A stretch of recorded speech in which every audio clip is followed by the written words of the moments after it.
नमस्कार रसिक श्रोते हो.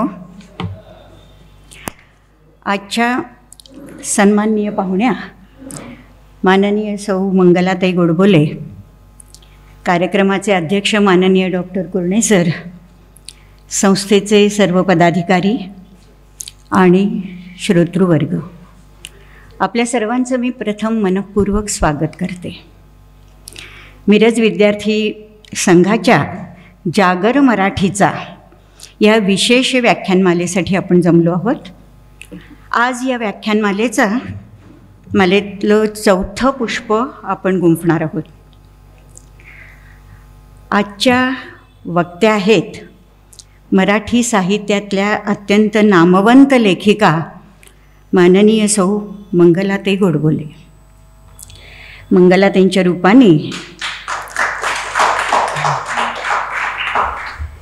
मंगलाताईंच्या रूपाने नर्म विनोदी साहित्याची हलकी फुलकी झुळूक या सभागृहात अवतरलेली आहे.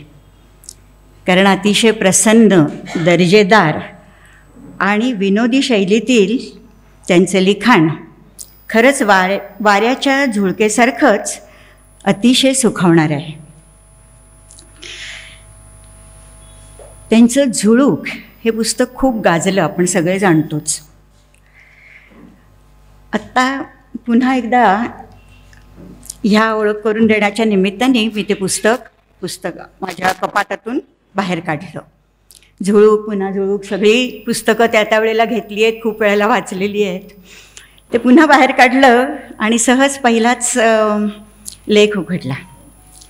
पहिल्या लेखातली पहिलीच ओळ होती, मामाची बायको सुगरणं रोज रोज पोळी शिकरणं. हे गाणं लहानपणापासून ऐकून माझी अशी समजूत झाली होती की शिकरण करणं म्हणजे सुगरणपणाची कमाल मर्यादा, कडेलोट झाला आहे. आणि मग नंतर त्या लेखामध्ये त्या नव्या जी नवरी असते तिचं कसं तारांबळ उडते स्वयंपाकघरात, मग ते पाककलेची पुस्तकं, आणखीन मग ते त्यांनी केलेले स्वयंपाकघरातले प्रयोग वगैरे वगैरे वर्णन खुसखुशीत शैलीत त्यांनी केलेलं आहे. सहज दुसरं पान काढलं, त्यातली पहिली ओळ बघितली तर त्यात लिहिलेलं होतं, म्हणजे अतिस्वच्छता किंवा अतिरेकी स्वच्छता करणाऱ्या गृहिणी असतात की नाही, त्यांच्याबद्दलचा लेख. आणि त्यात असं लिहिलं होतं की देवी जशी एका हातात परमनंट प्रसादाचा लाडू, असं त्यांचा शब्द, परमनंट प्रसादाचा लाडू, आणि दुसऱ्या हातात कमळ घेतलेली असते, तशी ही माझी मैत्रीण एका हातात परमनंट झाडू आणि दुसऱ्या हातात पुसायचं फडकं अशी घेऊन सतत असते. आत्ता जसं तुम्हाला हसू आलं की नाही, तसंच ते वाचताना मलाही हसू आलं. असे त्यांचे सगळेच लेख अगदी सुरुवात करताना आपल्या ओठावर असं छान स्मितहास्य म्हणा किंवा असं स्फुट हसू असतं. आणि जसा लेख वाचत जातो आपण एक एक तसं ते त्यांची ती अशी मार्मिक मिश्किल शैली आणि एक जे काही त्या भाष्य करतात एकावर, हळूहळू इतकं आपण त्याच्यात रमतो आणि हसायला लागतो की शेवट त्या लेखाचा खळखळून हसणं, म्हणजे ते स्फुट हास्य खळखळून हसण्यात रूपांतरित होतं. इतके हे सगळे लेख अतिशय सुंदर आहेत त्यातले. आणि म्हणूनच हे पुस्तक अत्यंत लोकप्रिय झालं त्या काळात, खूपच. आणि मग ते इतकं लोकप्रिय झाल्यानंतर थोडे दिवसांनी त्याच्या आवृत्त्याही निघायला लागल्या. मग थोड्या दिवसांनी त्यांनी पुन्हा झुळूक असं आणि एक पुस्तक काढलं, तेही तेवढंच लोकप्रिय झालं. मग तिसरं नवी झुळूक हेही पुस्तक, म्हणजे असं विनोदी ललित लेख अशा संग्रहांची एकापाठोपाठ एक मालिका निघावी इतकं त्यांचं लिखाण असं नर्म विनोदी आणि सुंदर आहे. म्हणून म्हटलं झुळूक, जसं नाव आहे तसंच त्यांचं लिखाण झुळकेसारखंच आहे. आणि या लिखाणांनी त्यांना मराठी साहित्यामध्ये विनोदी लेखिका अशी त्यांची एक सुंदर प्रतिमा निर्माण केली. पुरुष लेखक होतेच, पु ल देशपांडे होते, द मा मिरासदार, शंकर पाटील सगळेच होते, पण मराठी विनोदी लेखिका अशी एक ओळख मला असं वाटतं यामुळे तुमची झाली. आणि तुम्ही एकमेव अशा लेखिका आहात की मराठी साहित्यात विनोदी लेखिका म्हणून ज्या ओळखल्या जातात. तर अशा या लेखिका यांनी नंतर मग कथा वगैरे सुद्धा विनोदी लिहिल्या, पण विनोदाच्या पलीकडे सुद्धा जाऊन त्यांनी अफाट लेखन केलेलं आहे की जे सामाजिक, सांस्कृतिक किंवा वैचारिक पातळीवरचंही आहे आणि ते खूप आहे. तेही आपण आता बघणार आहोत. मंगलाताई ह्या मुंबईच्या एल्फिस्टन कॉलेजमधून मराठी आणि मानसशास्त्र या विषयात MA झाल्या.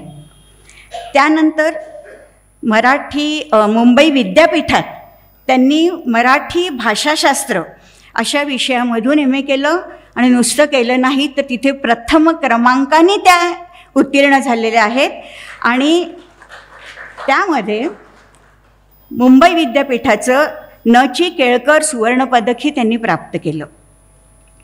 त्यानंतर पुण्यामध्ये त्यांनी स्त्री आणि माहेर या अतिशय प्रतिष्ठित लोकप्रिय मासिकांमध्ये संपादक मंडळात 16 वर्ष सातत्याने काम केलं. त्यांनी 60हून जास्त पुस्तकं लिहिली आहेत. त्यातली कुंपण आणि आकाश, सहवासा हा सुखाचा, 7-8 ते 7वर 8 ही पुस्तकं विशेष गाजलेली आहेत. त्यांनी लहान मुलांसाठी सुद्धा लेखन केलं. या बालसाहित्यामध्ये सही रे सही, नीरू आणि नेहा, अल्बम अशी अनेक पुस्तकं आहेत. सामाजिक विषयांवर त्यांनी वैचारिक आणि माहितीपूर्ण लिखाण खूप केलेलं आहे आणि ती पुस्तकं म्हणजे आता मानसशास्त्र त्यांचं एक होतंच MAच्या वेळेला, वयात येताना, वार्धक्य विचार ही त्यानुसार लिहिलेली त्यांची पुस्तकं असणार. सामाजिक विषयासाठी दत्तक घेण्यापूर्वी असंही एक पुस्तक त्यांनी लिहिलेलं आहे. त्याच्यानंतर आर्थिक म्हणजे थेंबे थेंबे असं नाव असलेलं महिला बचत गटावरचं एक छान पुस्तक आहे त्यांचं. आणखीन 2 नावं म्हणजे मी स्त्रीत्वाचे रहस्य आणि सती ते सरोगामी अशा ही 2 पुस्तकं आहेत. सती ते सरोगसी. तर मी पुस्तकं वाचलेली नाही आहेत, पण मला असं वाटतं की स्त्रीच्या व्यक्तिमत्वातला असा अगदी आतला गाभा उलगडून दाखवणारी कदाचित ही पुस्तकं असावीत असं मला वाटतं आहे. तर अशी कित्येक म्हणजे वैचारिक आणि अतिशय माहितीपूर्ण पुस्तकं त्यांनी लिहिलेली आहेत. त्यांच्या अनेक पुस्तकांचं कन्नड, गुजराती आणि इंग्रजीमध्ये भाषांतरही झालेलं आहे. या व्यतिरिक्त आकाशवाणीसाठी नाट्यलेखन, वृत्तपत्रातली सदरं, ललित लेखन, चरित्रलेखन असं अत्यंत विपुल लिखाण त्यांनी केलेलं आहे. सकाळ साप्ताहिकामध्ये धोक्यात हरवली वाट असं सदर त्यांनी लिहिलेलं आहे. पु ल देशपांडे यांचा एक चरित्र ग्रंथ अमृत महोत्सवानिमित्त त्यांनी अमृत सिद्धी नावाचं पु ल समग्र दर्शन हा म्हणजे पुलंचं सगळं साहित्य संकलित केलं असं एका ठिकाणी असा एक अमृत सिद्धी नावाचा मोठा ग्रंथ प्राध्यापक सह देशपांडे यांच्याबरोबर त्यांनी लिहिलेला आहे.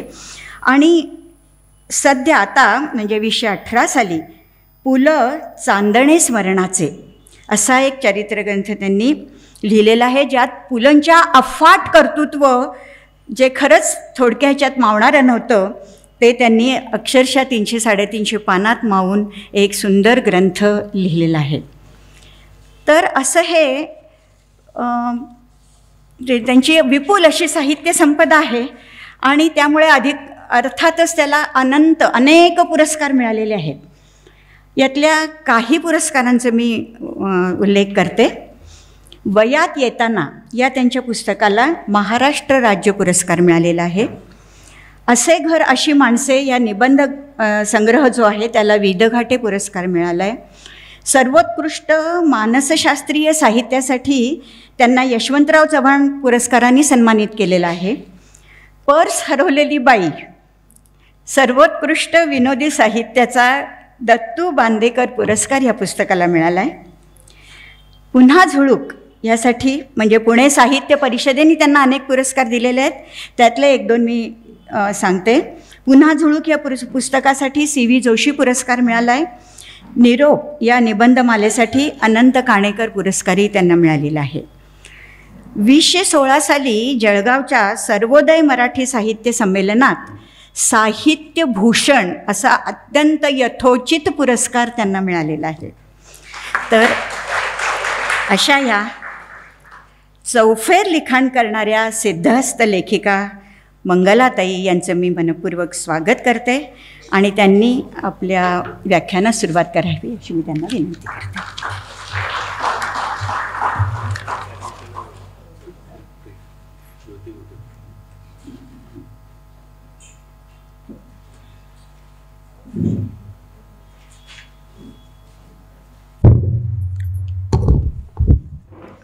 मिरज विद्यार्थी संघाचे अध्यक्ष, पदाधिकारी आणि बंधू भगिनींनो, इथे येण्यापूर्वी घरी असा विषय होता की मराठीची सद्यस्थिती या विषयावर तू काय बोलणार, तर ती वाईट आहे असं सांगणार.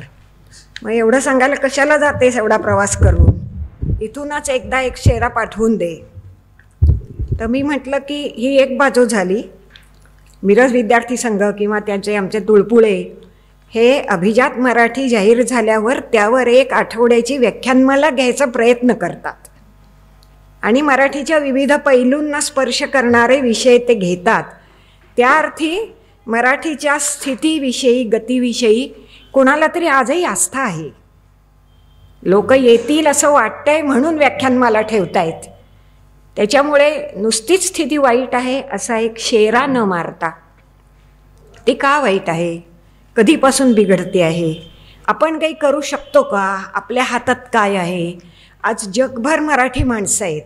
इंडियन डायस्पोरा हा विषय किंवा हा शब्द खूप वापरला जातो. ते काय करू शकतायत, असे अनेक प्रश्न या निमित्ताने मनामध्ये येतात.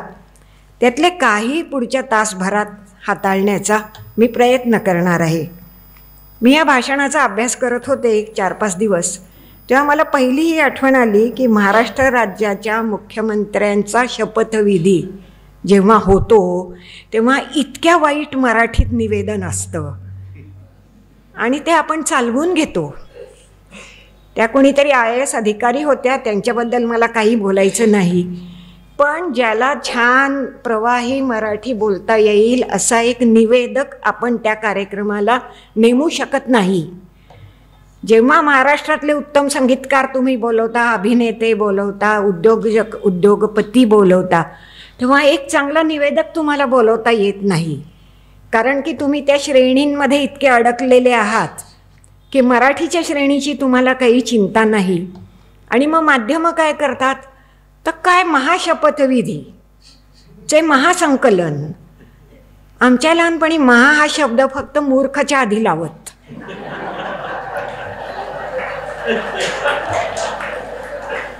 आणि आई किंवा घरातल्या मोठ्या बायका वैतागल्या की तू महामूर्ख आहेस, अशी अंतिम पदवी त्या आम्हाला देत असत. असं असताना आज कुठल्याही शब्दाला महा का लागतं, ह्याचा काय अर्थ आहे. गणपतीच्या दिवसात बुढे, खुसड, म्हातारे, तरुण सगळे बाप्पा बाप्पा काय करतात. बाप्पा हा लहान मुलांनी देवाला लाडांनी म्हणण्याचा शब्द आहे. मोठ्या माणसांनी बाप्पा बाप्पा काय करायचं आणि ते दाखवायचं काय, त्याचं कौतुक काय. गणपतीला किती नावं आहेत अहो, सुंदर सुंदर आहेत, अर्थपूर्ण आहेत, नादमय आहेत. ते सगळं सोडून बाप्पा हे एका शब्दात सगळे गुंडाळतात. ह्या अशा अनेक गोष्टी आहेत की ज्याच्यातून मराठीची सद्यस्थिती किती करुण आहे किंवा अभावितपणे विनोदी आहे असं आपल्याला दिसू शकतं. पण ह्याच्याविषयी आपल्याला काय काय ओघात काय दिसतं, पहिल्यापासून काय झालं आहे. मी लगेच चामुंडराय आणि शिलालेख वगैरे असं काहीही सांगणार नाही. हा MA मराठीचा तास नाही, पण मराठी वाचकांचा आहे, मराठीवर प्रेम करणाऱ्यांचा आहे, ज्यांना चांगलं मराठी बोललेलं ऐकण्यातही आनंद वाटतो. स्वतः बोललं तर फारच छान, पण निदान ऐकण्यातही आनंद वाटतो, त्यांच्यासाठी आहे. म्हणून काही गोष्टी मला ह्याच्याविषयी बोलायला आवडेल. पहिली गोष्ट मला सर्वात गांभीर्याने सांगावीशी वाटते ती अशी की भाषेचा निर्मळ आनंद म्हणजे काय ह्याचं प्रत्यंतर दिवसेदिवस देणं कमी होत चाललं आहे. पुढच्या म्हणजे माझं लहानपण पार्ल्यामध्ये गेलं आणि पार्ल्यामध्ये लोकमान्य सेवा संघामध्ये अनेक व्याख्यानं होत असत आणि दुसरी काही करमणूक नसल्याने अनेक संध्याकाळी मी भाषणं ऐकलेली आहेत. त्यातून माझ्या कानाचं आणि मनाचं जे पोषण झालं त्याच्या 1% पोषण आजच्या मुलांचं होईल अशी काहीही शक्यता आम्ही निर्माण केलेली नाही. त्याच्यामुळे मग मराठीची अवस्था शब्दापुढे शब्द ठेवायचा इथपर्यंत आता ढासळलेली आहे. मी कितीतरी सभांमध्ये असं सांगते की अहो गवंडीसुद्धा विटेपुढे वीट ठेवताना 4दा ती निरखतात की इथेही बरोबर बसते ना, नाही तर कोपरा छाटतात, नाहीतर मागे सारतात. तेवढंही औचित्य आपल्याला शब्द वापरताना वाटत नाही. आणि शब्दापुढे शब्द ठेवायचा आणि तत्त्वज्ञान काय म्हणायचं की कम्युनिकेशन इज द की. संवाद साधला की झालं. याला मी नेहमी एक उदाहरण देते, माझ्या लेखनात ते आलेलं आहे पण कोणी वाचलं नसेल तर, की ठीक आहे पोट भरलं की झालं, मग आपण गहू तांदूळ का नाही खात? गहू खाल्ले तरी पोट माणूस नक्की मरणार नाही गहू तांदूळ खाऊन राहिला तर, उलट लठ्ठही होणार नाही, फायदाच होईल. पण त्या गव्हा तांदूळाला आपण किती प्रकारे सजवतो, नटवतो, त्याची चव वाढवतो, ते देखणं करायला जातो. म्हणजे पोट भरणं एवढ्यालाच आपण महत्त्व देत नाही, तर पोट भरण्याचा आनंद घेणं ह्याला आपण महत्त्व देतो. जे रोज सकाळी उठल्यावर इथल्या इतक्या बायका आहे त्यातल्याच ह्याच्यात काय वेगळं करू असा विचार करतात. हा जो आनंदाचा भाग आहे, भाषिक आनंद, त्याच्याविषयी मी आत्ता आणि शेवटीही सांगणार आहे की तो जोपर्यंत आपल्याला कळत नाही किंवा तो देण्या घेण्यातलं अगत्य आपल्याला वाटत नाही तोवर हीच परिस्थिती राहण्याचा किंवा अधिक बिघडण्याचाही धोका आहे. थोड्याशा फॅक्ट्स अगदी 2-4च सांगते की सुमारे 12 कोटी लोकसंख्येचं आपलं राज्य आहे. ठीक आहे, त्याच्यामध्ये सुमारे 82% साक्षरता आहे. हे सगळं सुमारे आहे कारण दर खानेसुमारी इथे थोडं बदलतं, पण म्हणजे आपण असं म्हणू शकतो की 9,80,00,000 किंवा इतपत लोक साक्षर आहेत. आता ह्याच्यापैकी 8.5 कोटी लोक मराठीला आपली मातृभाषा मानतात. हे सगळे गुगल मावशींनी दिलेले आकडे आहेत, ह्याच्यात माझं संशोधन काही नाही, थोडं मागे पुढे असेल असं आपण धरा, पण ढोबळ आपल्याला हे कळेल की सुमारे 8.5 कोटी लोक मराठी ही माझी मातृभाषा आहे असं जनगणनेत सांगतायत.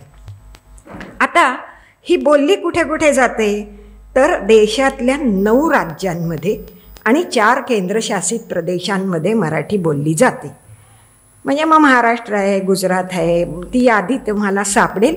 आणि केंद्रशासित प्रदेश दीव, दमण वगैरे हे आहेत. अशा इतक्या ठिकाणी ती बोलली जाते. देशामध्ये भाषिक लँग्वेज डिव्हाइड, भाषिक वाटप कसं आहे तर सर्वाधिक लोक जी भाषा बोलतात ती हिंदी आहे. दुसऱ्या क्रमांकावर बंगाली ही भाषा आहे आणि 3ऱ्या क्रमांकावर आजही मराठी ही भाषा आहे. म्हणजे मराठी बोलणारा जनसमूह मोजून हे ठरलेलं असतं, तर मराठी ही सुमारे 3ऱ्या क्रमांकावर आजही आहे. तिला घालवायला आपण समर्थ आहोत खाली, पण आत्ता ती 3ऱ्या क्रमांकावर आहे. ह्या मराठीला सुमारे 150 बोली आहेत आणि त्या झपाट्याने कशा कमी होत आहेत ह्याच्याविषयी सगळी आकडेवारी उपलब्ध आहे. संपूर्ण जगात जितक्या भाषा बोलल्या जातात त्याच्यामध्ये मराठी ही भाषा साधारण 12-13व्या क्रमांकावर आहे असं विकिपीडिया सांगतं. थोडं इकडे तिकडे हे असू शकेल. मराठी भाषा ही इंडो आर्यन लँग्वेज आहे. हे मी का सांगते ते शेवटी तुम्हाला कळेल. हे मी माहिती वेळ असं नाही. इंडो आर्यन लँग्वेजचं वैशिष्ट्य काय असतं की तिची वाक्यरचना ही कर्ता, कर्म आणि क्रियापद अशीच असते. इंडो द्रविडियन ज्या लँग्वेजेस आहेत त्याच्यात क्रियापद आधी मग वगैरे चालतं, पण आदर्श स्थितीत मराठीमध्ये कर्ता, कर्म आणि क्रियापद हीच रचना असायला पाहिजे. आज जे झाला पुण्यावर पावसाचा बलात्कार किंवा जलात्कार काय जे असेल अशी जी हेडलाईन छापतात ही इंडो आर्यन नाही, ही हेडलाईन आहे, पण व्याकरणदृष्ट्या हे बरोबर असणार नाही. इंग्रज जेव्हा आपला देश चालवायला आले तेव्हा त्यांनी काय केलं तर ॲडमिनिस्ट्रेटिव्ह कन्व्हिनियन्ससाठी म्हणजे व्यवस्थापकीय सोयीसाठी त्याचे इलाखे किंवा प्रॉव्हिन्स केले आणि 3 केले. आपल्याला सगळ्यांना कलकत्त्याविषयी कितीतरी ऐकलेलं आहे, प्रेसिडेन्सी आहे, अमुक आहे, तर 3 हे केले. पण जसा देश स्वतंत्र झाला तसं त्याच्या लक्षात आलं की आपल्याला केवळ व्यवस्थापकीय सोय बघून पुरणार नाही, तर आपल्याला त्या त्या भाषेचा समाज एकत्रित आणून त्याला चालवायला पाहिजे, तर ते एकमेकांचे हितसंबंध जपतील, ते खेळीमेळीने जास्त जगतील. म्हणून 1958 साली आपल्याकडे भाषावार प्रांतरचना झाली. 1960 साली महाराष्ट्र राज्य स्थापन झालं, हे आपल्याला सगळ्यांना माहीतच आहे.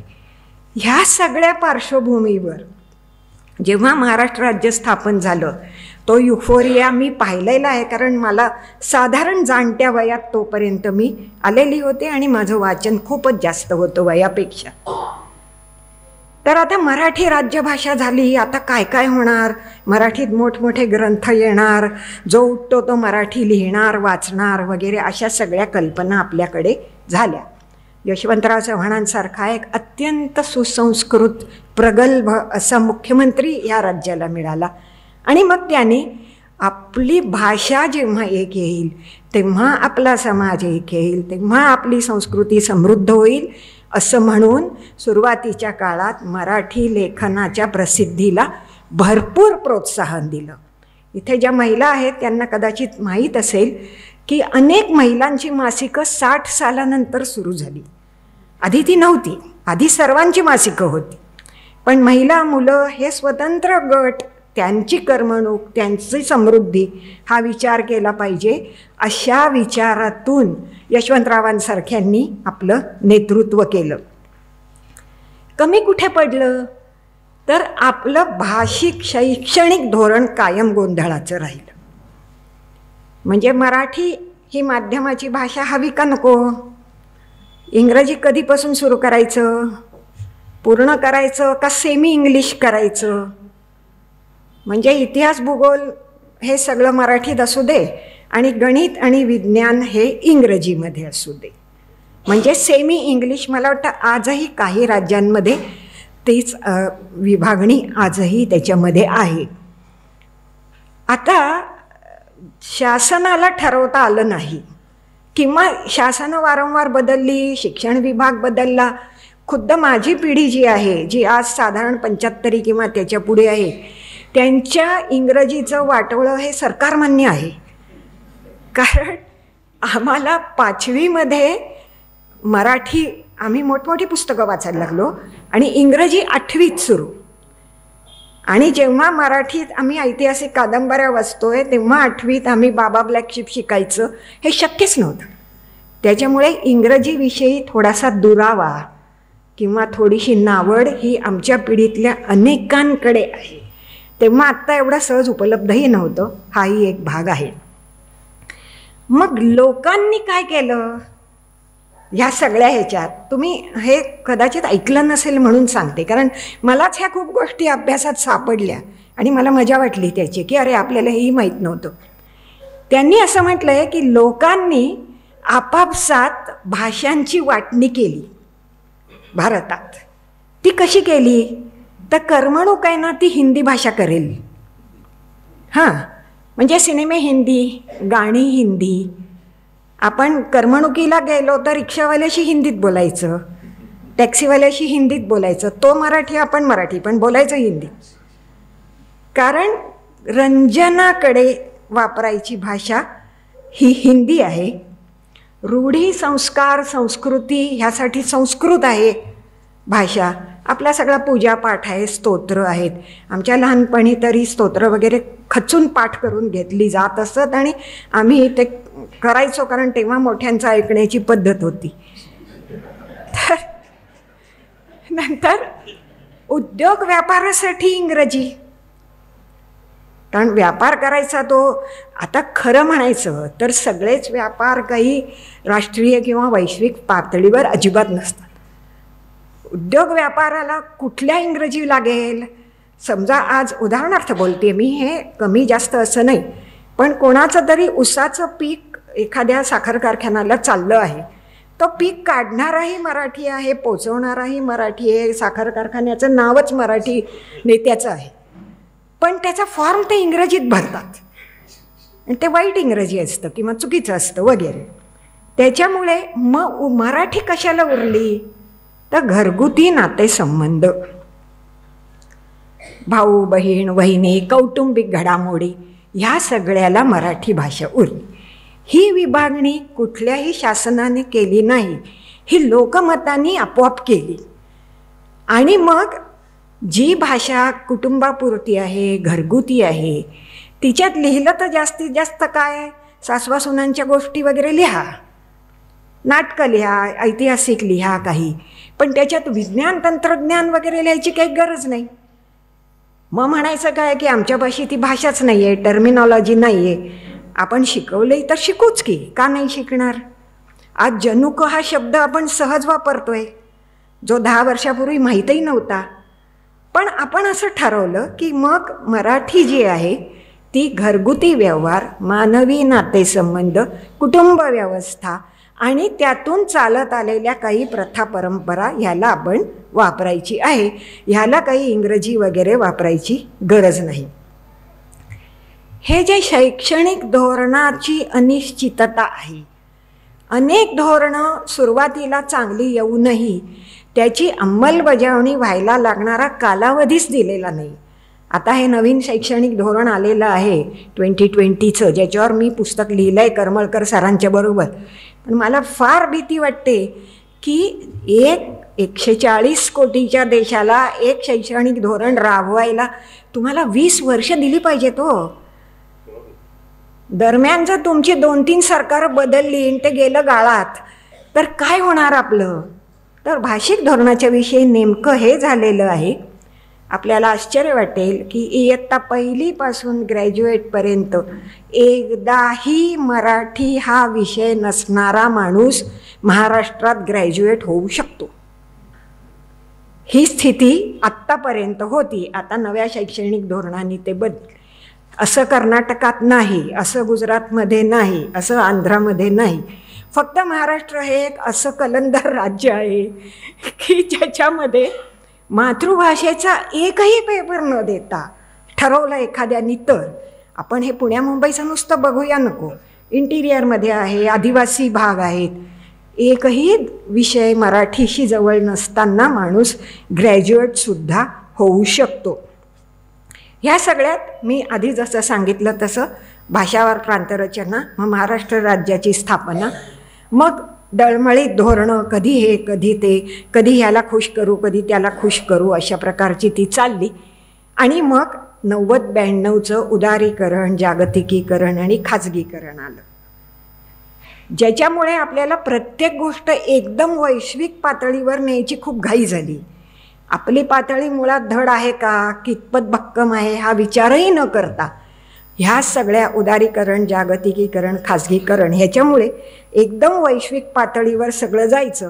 आणि वैश्विक भाषा कुठली तर इंग्रजी, असा गैरसमज. तसं ते नाही आहे. खरं म्हणजे जगात सर्वात जास्त लोकप्रिय भाषा मॅन्डेरिन किंवा चिनी ही आहे, इंग्रजी नाही आहे. आपल्याला जसं वाटतं युरोपातल्या अनेक देशांमधल्या लोकांना इंग्रजी येत नाही आणि ते शिकत नाहीत, प्रयत्नपूर्वक ते टाळतात.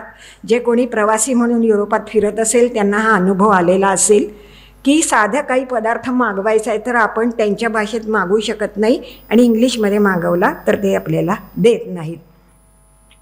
ह्या सगळ्यामुळे आपल्याकडे भाषेबद्दल एक कमालीची अनास्था निर्माण झाली. काय करायचं, जास्त काही करू, उद्या काय होईल मला माहिती नाही, अशी परिस्थिती अनेक लोकांची झाली. आणि या भाषिक अनास्थेचा आजचा शेवटचा परिणाम, जे मी सुरुवातीला सांगितलं की आपल्याला राज्यातल्या सगळ्यात महत्त्वाच्या समारंभालाही चांगलं मराठी आपण देऊ शकलो नाही. जेव्हा माणसाची भाषा दुबळी असते तेव्हा तो खूप अनावश्यक विशेषणं वापरून ती चांगली असं दाखवायला बघतो, कारण त्याला चपखल शब्द येत नसतात, सुचत नसतात. म्हणजे जे माध्यमामध्ये हा जे हे ते वगैरे असं खूप चालतं, ह्या ठिकाणी त्या ठिकाणी असं चालतं, कारण त्या लोकांना शब्द सुचत नाहीत, त्यांना आठवत नाहीत, त्यांना माहीतच नाहीत. मग ते रिकाम्या जागा भरा तसं रिकामं मन फालतू शब्दांनी भरवत असतात. त्यातलं महाचं एक उदाहरण तर मी मगाशी सांगितलंच की महागुरूही आहे, महाशिष्यही आहे, महापुरस्कारही आहे, काय महा नाही असं म्हणाल तर सापडणार नाही. नंतर खूप खूप म्हणजे अतिशयोक्तिदर्शक शब्द. हल्ली नुसतं खूप चांगलं मला ऐकायलाच मिळत नाही. हे खूप खूप चांगलं आहे, अनेक अनेक आभार. का बाबा, एकदा भार ना आभार, अनेक अनेक का? कारण की त्याला असं वाटतं की तेच चांगलं परिणामकारक होईल. एरवी आपल्या भाषेचा परिणाम चांगला होईल ह्याची खात्री नाही. मला कल्पना आहे की मी मिरज विद्यार्थी संघासारख्या संस्थेत बोलते आहे, ज्यांनी आज वर्षानुवर्ष म्हणजे आज 100वे वर्ष अजून काय, पण महाराष्ट्रातल्या अनेक चांगल्या व्याख्यानमाला व्याख्यात्यांअभावी लहान लहान होत चाललेत.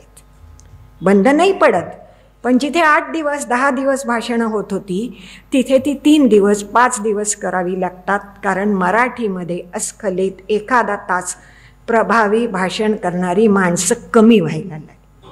जगात कोणीच नाही आहेत असं काही मला म्हणायचं नाही, पण संख्या कमी व्हायला लागली. त्याच्यामुळे मग मुलाखती, चर्चा, परिसंवाद असा भराव घालून 2-3 माणसांनी मिळून तो तास घालवावा लागतो. पण एक व्यक्ती म्हणजे माझ्या लहानपणी मी अत्र्यांची, पुलंची, नरहर कुरुंदकरांची सुरुवातीची भाषणं अगदी 1.5 तास हे लोक बोलत असत आणि लोक खिळून बसलेले असत. कुठलाही त्यांच्यात अभिनिवेश नसे, सौंदर्याचा भाग नसे, पण ते जे बोलत ते इतकं पकडून ठेवणारं असे. तर आज तशा प्रकारचे वक्ते किती राहिले याच्याविषयी शंका आहे, आणि म्हणून आपल्याला खूपदा तेच तेच वक्ते पुन्हा पुन्हा बोलवायची सुद्धा वेळ येत असते. आता तुम्ही म्हणाल की मराठीची किंवा कोणत्याही भाषेची चांगली अवस्था म्हणजे काय असते? आतापर्यंत आपण काय बोललो की मराठीची अवस्था वाईट आहे.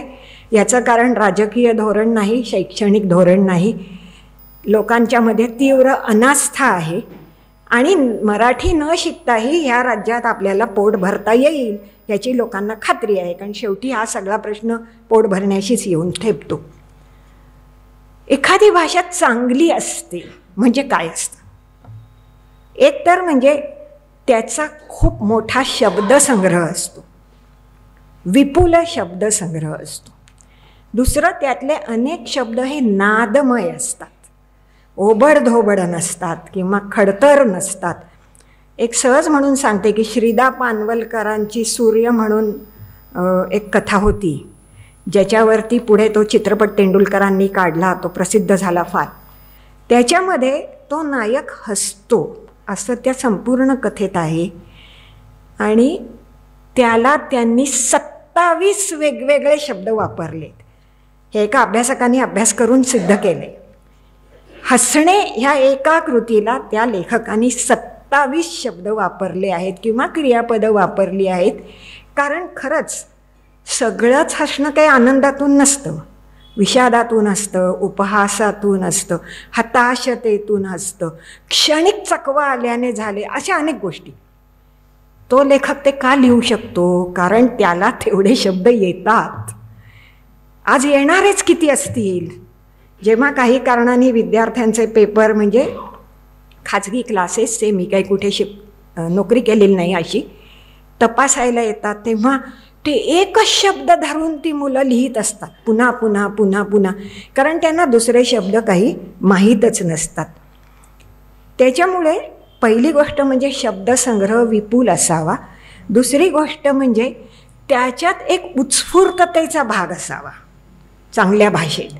वाईट भाषेचं काय होतं, लोक असं पढवल्यासारखं बोलतात बघा अगदी, किंवा शुद्ध बोलायचं म्हणून ते इतकं शुद्ध बोलतात की ते कानाला त्रास होतो, की नको एवढं शुद्ध नसलं तरी चालेल आम्हाला असं म्हणायची वेळ येते.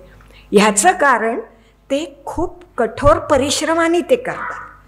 पण ज्याप्रमाणे आपल्या अंगात रक्त 24 तास खेळतंय, तसंच चांगल्या भाषिक तज्ज्ञाच्या तोंडात शब्दही सहज खेळले पाहिजे.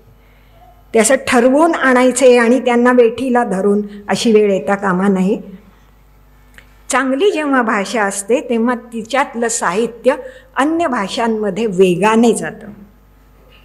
मराठीच्या बाबतीत आज अशी परिस्थिती आहे की काही 2-3 प्रकाशक मोठ्या प्रमाणावर अनुवादित पुस्तकं आणतायत, पण तो इंग्रजीचा मराठीत केलेला अनुवादित. मराठी साहित्याचे अनुवाद केलेत आणि इंग्रजीत गेलेत, जगभर गेलेत असं प्रमाण फार कमी आहे, फार कमी आहे. म्हणजे तेंडुलकरांची नाटकं, पुलंचे पुस्तकं ही ह्याच्या फार आधी जायला हवी होती. मग लोक म्हणतात की काय ते ट्रान्सलेटेबल नाही आहे, ते अवघड आहे. पण मग तोच चॅलेंज किंवा तेच आव्हान आहे ना, ते करायला पाहिजे होतं. पण आपण ते काही करू शकलेलं नाही आहे. आपलं साहित्य, मराठी साहित्य अन्य भाषांमध्ये, अन्य प्रदेशांमध्ये अत्यंत कमी प्रमाणात गेलेलं आहे. आणि जे गेलेलं आहे ते आपलं सर्वोत्कृष्ट नाही आहे. म्हणजे मला काय म्हणायचं आहे की केसाच्या आरोग्यावरचं पुस्तक किंवा योगासनावरचं पुस्तक इंग्रजीमध्ये गेलं, ते साहित्य नाही आहे, ते उपयोजित लेखन आहे. उपयोजित लेखनाचंही स्थान आहे, नाही असं नाही. पण मी मुख्यत्वे सगळं ललित साहित्याबद्दल, त्याच्या भाषेबद्दल बोलत असल्याने ते तसं होत नाही. आणि उत्स्फूर्ततेच्या अभावापोटी भाषा ही कंटाळवाणी होते. हा त्याचा मूळ नियम आहे. सारखंच सगळं शिकवलेलं लहान मूल बोलतं, मोठ्या माणसांनी ते बोलणं अपेक्षित नाही.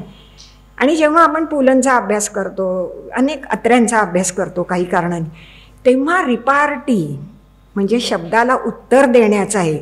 म्हणजे पुलंना हा खूप प्रसिद्ध आहे किस्सा खरं म्हणजे, की दिल्लीला एका मेजवानीच्या वेळी त्यांना हे भेटले आणि त्यांना असं म्हटलं की what is the current pulishness going on. C.D. Deshmukh त्यांना भेटले. C.D. देशमुखांचं संस्कृतचं ज्ञान हे जगजाहीर होतं. आणि दिल्लीला ते दोघं एका मेजवानीच्या प्रसंगी भेटले. आणि मग C.D. देशमुखांनी अशीच थोडी मजा करावी म्हणून पुलंना असं विचारलं, so Pula, what is the current pulishness going on. म्हणजे फुलिशनेस म्हणावं तसं पुलिशनेस. असं म्हणतात की पुलंनी नुसता चमचा ते तोंडात घालणार होतं ते खाली ठेवला आणि असं म्हटलं की युज्युअल थिंग्स सर, नथिंग सिडियस. हे मी ऐकलेलं आहे, हे मी पाहिलेलं नाही. पण आता तो मराठी C.D. देशमुख, त्याच्यातून इंग्लिश सिरियस, त्याच्यावरून सीडियस, यांनी पुलिश म्हणणं हा किती बुद्धिवैभवाचा साक्षात्कार आहे. कोणीतरी 2 माणसं असं बोलतात आणि आपलं भाग्य थोर की आपण त्या ऐकतो किंवा वाचतो.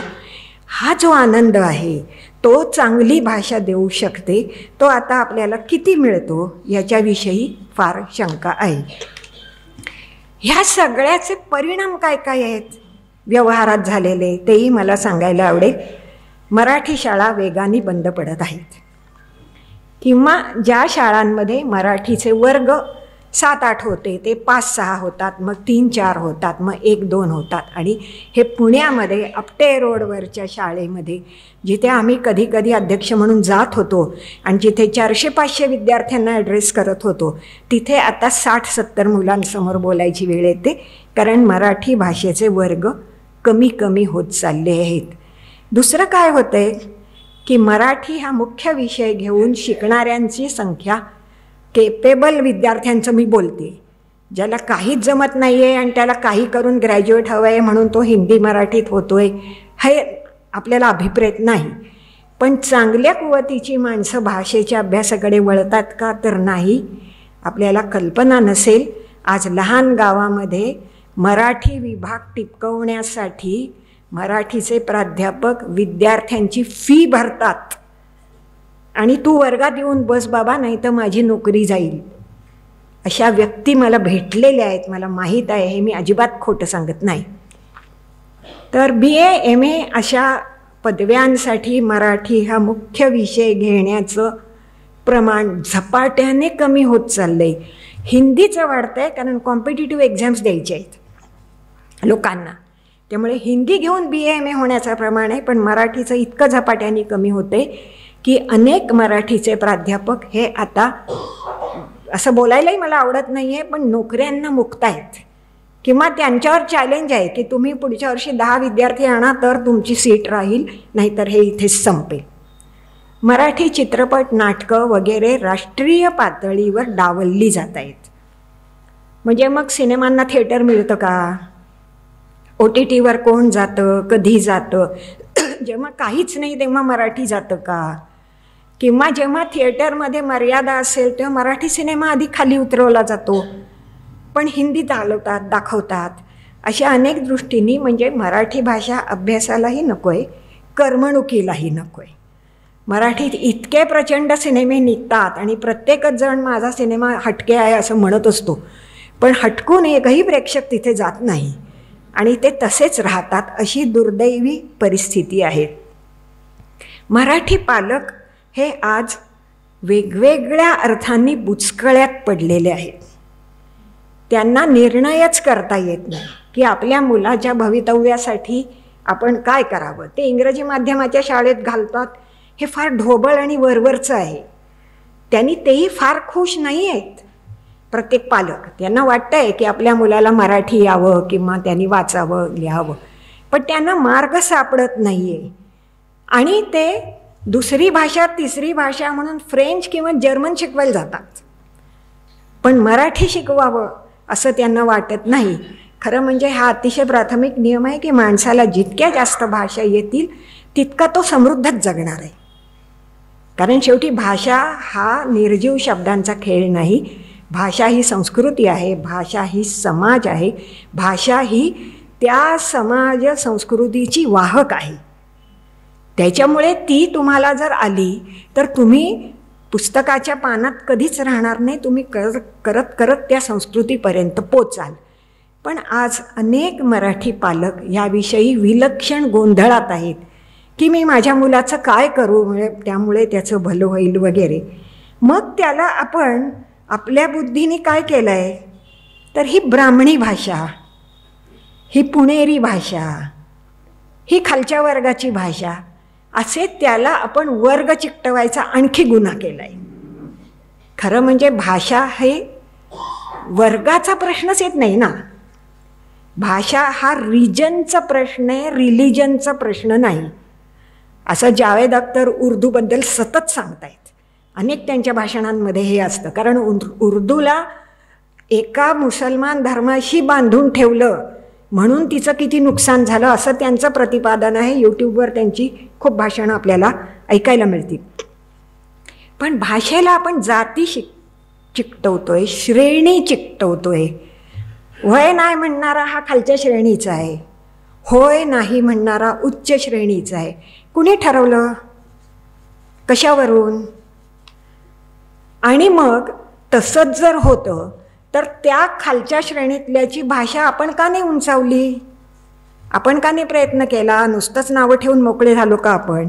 या सगळ्याचा आपल्याला विचार करायला पाहिजे. प्रमाण भाषा कुठली, ग्रामीण कुठली, प्रादेशिक कुठली, बोली कुठली, ह्याचा प्रचंड गोंधळ आपल्या मनामध्ये आहे. आता वयानुसार मी खूप स्पर्धांना परीक्षक असते, कारण समाजाने असं ठरवलं आहे की आता हे काय नवीन लिहू शकणार नाहीत, त्यामुळे यांना परीक्षक करूया. परीक्षक असते पुष्कळदा. मला किती वेळा वाटतं की ह्या लेखकांनी मुळात ठरवलं आहे का की आपण कुठल्या भाषेत लिहितोय? तो मध्येच ग्रामीण लिहितो, मध्येच तो नागपुरी, मालवणी किंवा कुठली तरी प्रादेशिक लिहितो. ह्याची तुम्हाला गमतीची उदाहरणं म्हणजे टाईमपास सारखा सिनेमा तुम्हाला आठवत असेल, ते ग्रामीण भाषा बोलणारा डायरेक्ट मला वेडं लागले प्रेमाचे हे गाणं म्हणतो, जे सरळ पाडगावकरांच्या भाषेत आहे. किंवा आता त्यांनी त्याच्या भाषेत म्हणायला हवं होतं ना गाणं. त्याला एकदम एवढी शहरी भाषा गाण्याला का दिली बाबा तुम्ही? किंवा आत्ता सध्या एक फुलवंती नावाचा चित्रपट चालू आहे, त्याच्यात त्या बाईची भाषा, तिच्या बरोबरीच्या ज्या नर्तिका आहेत त्यांची भाषा, ह्याच्याविषयी खूप गोंधळ आहे.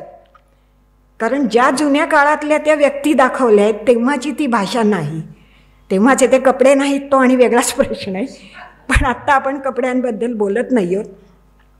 त्याच्यामुळे आपल्याला कुठल्या भाषेला धरून जायचं आहे हे माणसांना तर नाहीच कळत, पण लेखकांनाही कळत नाही. ह्याला एक थंब रूल किंवा एक साधा नियम असा असतो की लेखकाचं निवेदन हे प्रमाण भाषेत पाहिजे आणि संवादाची भाषा ही प्रादेशिक तिथली तिथली असायला पाहिजे. पण हल्ली झालं, केलं, मी केलं. आता मी केलं हे प्रमाण भाषा नाही आहे, मी केलेच लिहायला पाहिजे. पण आपण तसं लिहित नाही, कारण आपल्याला पुन्हा त्याचा एक खेळकर सूर पण टिकवायचा असतो. ज्यांनी खरं ते बदसूरच होतं, त्याला कुठलाच सूर राहत नाही वगैरे. तर ह्या बाबतीमध्ये आपल्या मनामध्ये खूपसा गोंधळ आहे. मराठी दैनंदिन मालिकांमधलं मराठी हा एक स्वतंत्र विषय आहे. त्याच्यामुळे त्याच्यावर मी फार काही बोलायलाच जात नाही, कारण वेळाचं हे राहणार नाही. पण त्याच्यातली मला एक गंमत वाटते की त्या त्या प्रदेशातला प्रेक्षक श्रोता पकडण्यासाठी जवळजवळ प्रत्येक मालिकेत एखादी प्रादेशिक भाषा आहे बघा. कुठे नागपुरी आहे, कुठे मालवणी आहे. ती इतकी वाईट आहे की जसं नुसतं वय आणि नाही म्हटल्याने ग्रामीण होत नाही, तसं काऊन आणि बाप्पा एवढं म्हटल्याने नागपुरी होत नाही. खूप शब्द आहेत त्याच्यात, त्याच्या वाक्याचं वळण वेगळं आहे. पण त्यांना ते विचारही नाही आहे, त्यांना तिथला ऑडियन्स कसा आपल्याला ओढून धरेल ही काळजी आहे. त्यामुळे त्यांना जी आम्ही भाषेची सेवा करतो असं वाटतं ती खरं डिससर्व्हिस आहे. ते नुकसानच त्यांच्याकडून होतं आहे. ह्या सगळ्याचा जीवन व्यवहारात काय काय परिणाम होतो याविषयी काही मुद्दे मला सांगायला आवडतील. एक अतिशय महत्त्वाची गोष्ट म्हणजे शब्दसंग्रह कमी आहे लोकांचा, ते मी सांगितलंच आहे. वाचन कमी आहे, पाठांतर फार कमी आहे. आज अनेक तरुणांना एखादं पान मराठीतलं व्यवस्थित उभं राहून बसूनही असेल अस्खलित वाचता येत नाही. मराठी नाटकांच्या किंवा दूरदर्शनच्या क्षेत्राशी थोडा माझ्या मुलीमुळे संबंध येतो. ती असं सांगते की आज नवीन नाटक बसवताना नटमंडळींना संहिता देऊन चालत नाही, त्यांना रेकॉर्डेड डायलॉग द्यावा लागतो. कारण त्यांना ते शब्द वाचता येत नाही. उपवास हा शब्द वाचता येत नाही, तो लिहिता येत नाही त्यांना. उच्चार, एका मालिकेची नायिका देवयानी अशी होती. संपूर्ण 10 वर्ष त्यांना काम करणाऱ्या बाईला देवयानी हा नीट उच्चार करता आला नाही. ती देवयानी देवयानी असं काहीतरी ते बोलत होते. द्रौपदीवरची एक मालिका, सुप्रसिद्ध अभिनेत्री, ती द्रौपदी असा काहीतरी त्याचा उच्चार करते. हा द्रौपदी ह्या शब्दाचा उच्चार नाही आहे. त्याच्यामुळे वाचन कमी, शब्दसंग्रह कमी, पाठांतर कमी, तरुणांना वाचता येत नाही. वाचनाच्या ऐवजी ऑडिओ कॅसेट्स बनवून तयारी करून घ्यावी लागते. किंवा माझी मुलगी मालिकांचे संवाद लिहिते, ती म्हणते कोण ॲक्टर आहे हे बघून संवाद लिहावे लागतात. म्हणजे उलटं असायचं खरं म्हणजे, ॲक्टरनी संवाद बघायला पाहिजे, पण आता ह्यांना ॲक्टर बघून संवाद लिहावे लागतात कारण त्यांना बोलता येत नाही. त्याच्यामुळे मराठी नाटकातलं, मराठी साहित्यातलं दीर्घ गद्य, नाटकातली स्वगतं हा भाषिक विलास होता हो. गडकरींची स्वगतं असतील, कोल्हटकरांची असतील, हे एखादं किंवा खानोलकरांची, म्हणजे अगदी तसं लेटेस्ट म्हणू, ती लोकांना करताच येत नाही. त्यामुळे त्या प्रकारचं लेखन होत नाही. आणि भलतेच शब्द भलत्याच अर्थाने प्रचंड स्फीट झालेले आहेत. जसं दिग्गज लेखक हा काय शब्द आहे, आम्हाला लेखकाचा गजाशी काही संबंध नाही, ही पहिली गोष्ट. दुसरं म्हणजे दिग्गज म्हणजे दिशा दाखवणारे हत्ती. तुम्हाला जर ते चित्र आठवत असतील तर ते सगळे बाहेर तोंड करून उभे आहेत. हे 2 इकडे 2 इकडे 2 इकडे, तुम्हाला ते चित्र आठवत, त्यांच्यात कुठली खेळीमेळी आहे? म्हणजे लेखक एकमेकांकडे पाठ करून उभे आहेत असं तुम्हाला म्हणायचं आहे का? हे दिग्गज हा शब्द कुठून आला? पण तो आता भयंकर लोकप्रिय आहे. आणि असे अनेक शब्द की हे का मराठीमध्ये व्यस्त, व्यंग, व्यग्र काहीही नाही. आता हे तुम्ही फार व्यस्त होतात तर मी सम होते हो, मी व्यस्त का असेल? सम आणि व्यस्त आहे. व्यग्र हा हिंदी शब्द आहे पण ते आपल्याला काही येत नाही. विशेषणांचा प्रचंड घोळ आहे, भाववाचक नामांचा प्रचंड घोळ आहे. ज्यांना शाळेतलं मराठी आठवत असेल त्यांना आठवत असेल की नामाला त्व, ई, पणा, रिय, गिरी किंवा की हे जोडलं की त्याचं भाववाचक नाम होतं, असं शाळेत शिकवलेलं होतं. म्हणजे गुरु, मग गुरुत्व, मग गुरुपणा, मग गुरुगिरी, गुरुकी म्हणजे हे बरोबर आहे असं नाही, सांगते.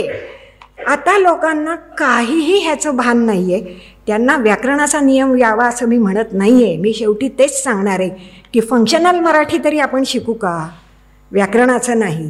पण इतकी गचपच आहे ना की एक मन हा शब्द घ्या, त्यापासून मानस, त्याला इक लावून मानसिक. आता एकदा झालं ना मानसिक, पण त्याला मानसिकता आणि पुढे मानसिकताई. ही कुठली ताई कोणी शोधली आहे हे मला कळत नाही. पण जेवढे शब्द माहिती आहेत जोडून ठेवायचा, कुठला ना कुठला बसेल तर बसेल अशासारखी एकूण ह्या सगळ्याची भूमिका आहे. आणि ह्याच्यामुळे भाषेला डौल असा जवळजवळ काहीही नाही. आणि एक कंटाळवाणेपणा भाषेचा, किंवा मग एकेका विषयाला स्पर्श करून सोडून देणं, निघून जाणं, त्याच्या अधिक खोलात न शिरणं, अशा काही गोष्टी होतात. मराठी लिहिण्याची अनास्था आहे, मराठी बोलण्याची आहे. सदोष उच्चार हा अतिशय प्रश्न आहे. ते देवे आणि द्रौपदी वगैरे मी सगळं सांगितलंच. ह्या सगळ्यातून करता करता चुकीच्या उच्चाराने शुद्ध लेखन चुकतं. हे दोन्ही एकमेकावर अवलंबून आहे. आता सह्याद्री वाहिनी, हिच्यात सह्याद्री हा अनुस्वार कुणी कधी दिला हे मला प्रचंड कोड आहे. सह्याद्री असं काही नाहीच आहे, संयुक्तिक असं काही नाहीच आहे, संयुक्तिक आहे. युक्ती सह आहे ते संयुक्तिक. पण त्यामुळे मुलं लिहिताना सह्याद्रीच्या सहवर अनुस्वार लिहायला लागले. म्हणजे कोण कोणाला बिघडवतं हा पण एक गंभीर प्रश्नच निर्माण झालेला आहे. ह्या सगळ्यामुळे भाषेचं कमालीचं सपाटीकरण होतं. म्हणजे हल्ली हा सपाटीकरण हा मुद्दा संस्कृतीबद्दल खूप बोलला जातो, पण भाषेचं किती प्रकारे होतं बघा. आता उदाहरणार्थ समजा मी काम करून घरी गेले आहे, तर मी तोंडावर पाण्याचे हपके मारले, डोळे चोळून चोळून धुतले, मानेला पुसलं, अनेक त्याच्यात पुढे मी येईल. आता वॉश घेऊन फ्रेश झाला म्हणजे गेलंच ना सगळं, हे सगळं गेलंच. आता ह्या कृती एकतर ते दृश्यात्मक असतात, म्हणजे दमलेला मनुष्य चेहऱ्यावर पाण्याचे हपके मारतो आणि त्याला गार वाटतं, हे दृश्य तुम्हाला जाणवतं ना. वॉश घेऊन फ्रेश होण्यात काहीच जाणवत नाही. पण प्रत्येक मालिकेतलं प्रत्येक पात्र त्या त्या एपिसोडमध्ये एकदा तरी वॉश घेऊन फ्रेश होत असतं. तर त्यांचं काय करायचं. उदाहरणार्थ बनवणे हा शब्द, हे क्रियापद. चहाही बनवला, मोदकही बनवले, भातही बनवला. किती सपाट झालं बघा. खरं म्हणजे आम्ही म्हटलं असतं मी चहात टाकला, मी तांदूळ वैरला, मी मोदक वळले, ही मराठी क्रियापदं होती. आता गेलीच ना. आता काही बनवून बनवून लोकांना बनवायचं, अशी परिस्थिती आहे. आपल्या प्रत्येक कृतीमध्ये एक स्पेसिफिकेशन आहे आणि एक वर्णनाची दृश्यात्मकता आहे. मोदक वळले म्हटल्यावर तुम्हाला मोदक वळण्याची कृती दिसेल ना, बनवून काय झालं. पण त्यामुळे कमालीचं भाषिक सपाटीकरण असं आपल्याकडे आलेलं आहे. जुने शब्द गहाळ झाले, चुकीच्या अर्थाने वापरले जात आहेत. रंग विटतो, कापड विरतं आणि चव उतरते. आता रंग उतरला असं म्हणतात. रंग नाही उतरणार, रंग विटला पाहिजे होता, पण तो बिचारा हिंदीच्या वळणाने चालला आहे म्हणून तो करतोय वगैरे. तर ह्या सगळ्यामुळे मी मगाशी म्हटलं तसं खूप सपाटीकरण आणि एक खूप कंटाळवाणेपणा सगळ्यात येतो. दिसेन असं होतं सगळंच. आणि मग भाषेचा शेवटी आनंद ते दृश्य दिसण्यात होता ना, तो तुम्ही शक्यताच ती संपवून टाकलेली आहे. आता इतका वेळ मी माणसांना दोष देते आहे समजा, तर तेही सर्व वेळ बरोबर नाही, कारण बराच दोष परिस्थितीचा पण आहे आणि तो आपण लक्षात घ्यायला पाहिजे. उदाहरणार्थ व्यापक प्रमाणात यांत्रिकीकरण झालं. कपडे धुणे ही एक जेव्हा कृती होती तेव्हा ते खळबळणे, ते चुबकणे, ते ओघळत ठेवणे, ते आपटणे, ते धोपटणे, पिळणे, झटकणे वगैरे एवढ्या कृती, एवढ्याची शब्दसंपदा भाषेत होती. आता वॉशिंग मशीनचं बटन ऑन आणि ऑफ एवढ्याच कृती आहेत. बरं, मराठी टिकावी म्हणून बायांनो मशीन वापरू नका आणि कमरा मोडून कपडे धुवा असं काही मी म्हणू शकत नाही. लोक मला म्हणतील हे करा म्हणून. पण गेला ना, एक मोठा शब्दसंग्रह नष्ट झाला. महेश एलकुंचवारांचा ह्याच्यावर अप्रतिम एक लेख होता, पण तो मला ह्या गेल्या 2-4 दिवसामध्ये मिळाला नाही. मध्ये एका नृत्य वर्गाचं ॲन्युअल डे गॅदरिंग होतं, तर त्या छोट्या मुली होत्या नाच करणाऱ्या, आणि त्यांना काहीतरी कुटणं वाटणं पाखडणं वगैरे असं असलेलं गाणं होतं. त्या कशालाही काहीही कृती करत होती, कारण त्यांना पाखडणं माहीत नाही, त्यांना वाटणं माहीत नाही, म्हणजे असं तलवार फिरवल्यासारखं वाटणं वगैरे असं काहीही त्या करत होत्या, कारण त्यांना हे शब्द काही माहीतच नाही. मुद्दा असा आहे की भाषा टिकावी म्हणून या कृती टिकवायच्या आहेत का? तर नाही, तसा आपण आग्रह धरू शकत नाही, काळाला तुम्ही मागे नेऊ शकत नाही. पण ह्या कृती साहित्यात तरी राहायला काय हरकत आहे? काही एका मर्यादेपर्यंत, सर्वांनी नाही, सर्व काळ नाही. त्यामुळे भाषिक संकोच होणं ही आधुनिकीकरणाची एक देणगी आहे, जी मराठीला आहे किंवा सर्वच भाषांना आहे. पण त्यात आपण आपलं काय टिकवू शकतो का, हा एक प्रश्न आहे. हल्ली सई परांजपेंचा एक भाषणाचा तुकडा यूट्यूबवर वगैरे खूप सारखा लागतो, आणि त्याच्यात त्यांनी आई म्हणत नाही आणि मम्मी म्हणतात, त्याच्यामुळे कसं त्यांना राग येतो वगैरे काय त्यांनी म्हटलं, आणि सगळं काव्यच संपलं असं म्हटले. त्या खूप मोठ्या आहेत, मी काय त्यांच्या विरुद्ध बोलायचा माझा अधिकार नाही. पण मला नाही ह्याच्यात एवढे खंत वाटत. मला जास्त खंत काय वाटते की आई म्हणा मम्मी म्हणा, त्या बाळाला त्या आईविषयी वाटणारं किंवा प्रेम तेच असेल. आई ह्या शब्दाच्या किती कविता आहेत, किती गाणी आहेत, किती पुस्तकं आहेत ज्याची शीर्षकच आई आहे. ते सगळं जाईल ना, आई हा शब्द जाईल, तसं हे सगळं चलनातून जाईल, ह्याची मला जास्त चिंता वाटते. शब्द एक गेला तर ठीक आहे, समजा दुसरा येईल, कदाचित वेगळाही येईल. कदाचित कधीतरी माते म्हणणारा आई म्हणायला लागला तेव्हा त्यांनाही रागच आला असेल की काय हे माते म्हणत होतो आणि आता आई आई काय म्हण. पण ते टिकवणं हा आपल्या पुढचा सगळ्यात मोठा चॅलेंज आहे असं वाटतं. आज मराठी पुस्तकांची विक्री खप हा करुण ह्या शब्दात येतो. अनेक पुस्तकं, म्हणजे सुरुवात जिथून केली 12-13 कोटीचा काय जो महाराष्ट्र आहे, त्याच्यामध्ये एखाद्या पुस्तकाची 1000 प्रतींची आवृत्ती 3 वर्षात संपली तरी ते यशस्वी असं म्हणतात. म्हणजे जिथे मगाशी मी म्हटलं की साधारण 8-8.5 कोटी लोक साक्षर आहेत, त्यांना 500 पुस्तकं पुरतात आणि ती 3 वर्ष पुरतात. म्हणजे मी आलतू फालतू पुस्तकाचं म्हणत नाही, चांगल्या पुस्तकाचं, नावाजलेल्या पुस्तकाचं. त्याच्यामुळे मराठी पुस्तकांची विक्री, मराठी वाचनालयांची अवस्था, लोक संकोचाने बोलत नाहीत, पण अनेक वर्गणीदार हे केवळ नावं आहेत म्हणून आहेत, ते महिनोन्महिने वाचनालयात जात नाहीत. अनेक वाचनालयांची कपाटच्या कपाटं वर्षानुवर्षात उघडलीच जात नाहीत. आणि शेवटी मी तिथे येणारच आहे की जगात सगळीकडे थोडंफार हेच आहे. मी काही कारणाने अमेरिकेतल्या 1-2 नावाजलेल्या युनिव्हर्सिट्यांच्या लायब्रऱ्या बघितल्या. येल युनिव्हर्सिटीची लायब्ररी मी बघितली, म्हणजे जी जगातली केवढी मोठी. तिथला एक प्राध्यापक एकांच्या परिचयामुळे, माझ्या थेट नव्हे, ते असं सांगत होते की काही पुस्तकांमध्ये आता आम्ही $10ची नोट ठेवतो पुस्तकामध्ये, आणि विद्यार्थी जेव्हा सांगतो की मी वाचलंय पुस्तक, आम्ही पुस्तक उघडून बघतो, नोट तिथे, त्या अर्थी ते वाचलेलं नाही. तर हे टोकाचं उदाहरण झालं, पण अशी वेळ तिथे सुद्धा काही पुस्तकांच्यासाठी येते आहे. ह्या सगळ्यात आणि सगळ्यात महत्त्वाचं संकट आलं ते मीडिया किंवा माध्यमांमुळे. कारण एकेकाळी आपलं संपूर्ण साहित्य हे मौखिक होतं किंवा ग्रंथिक होतं.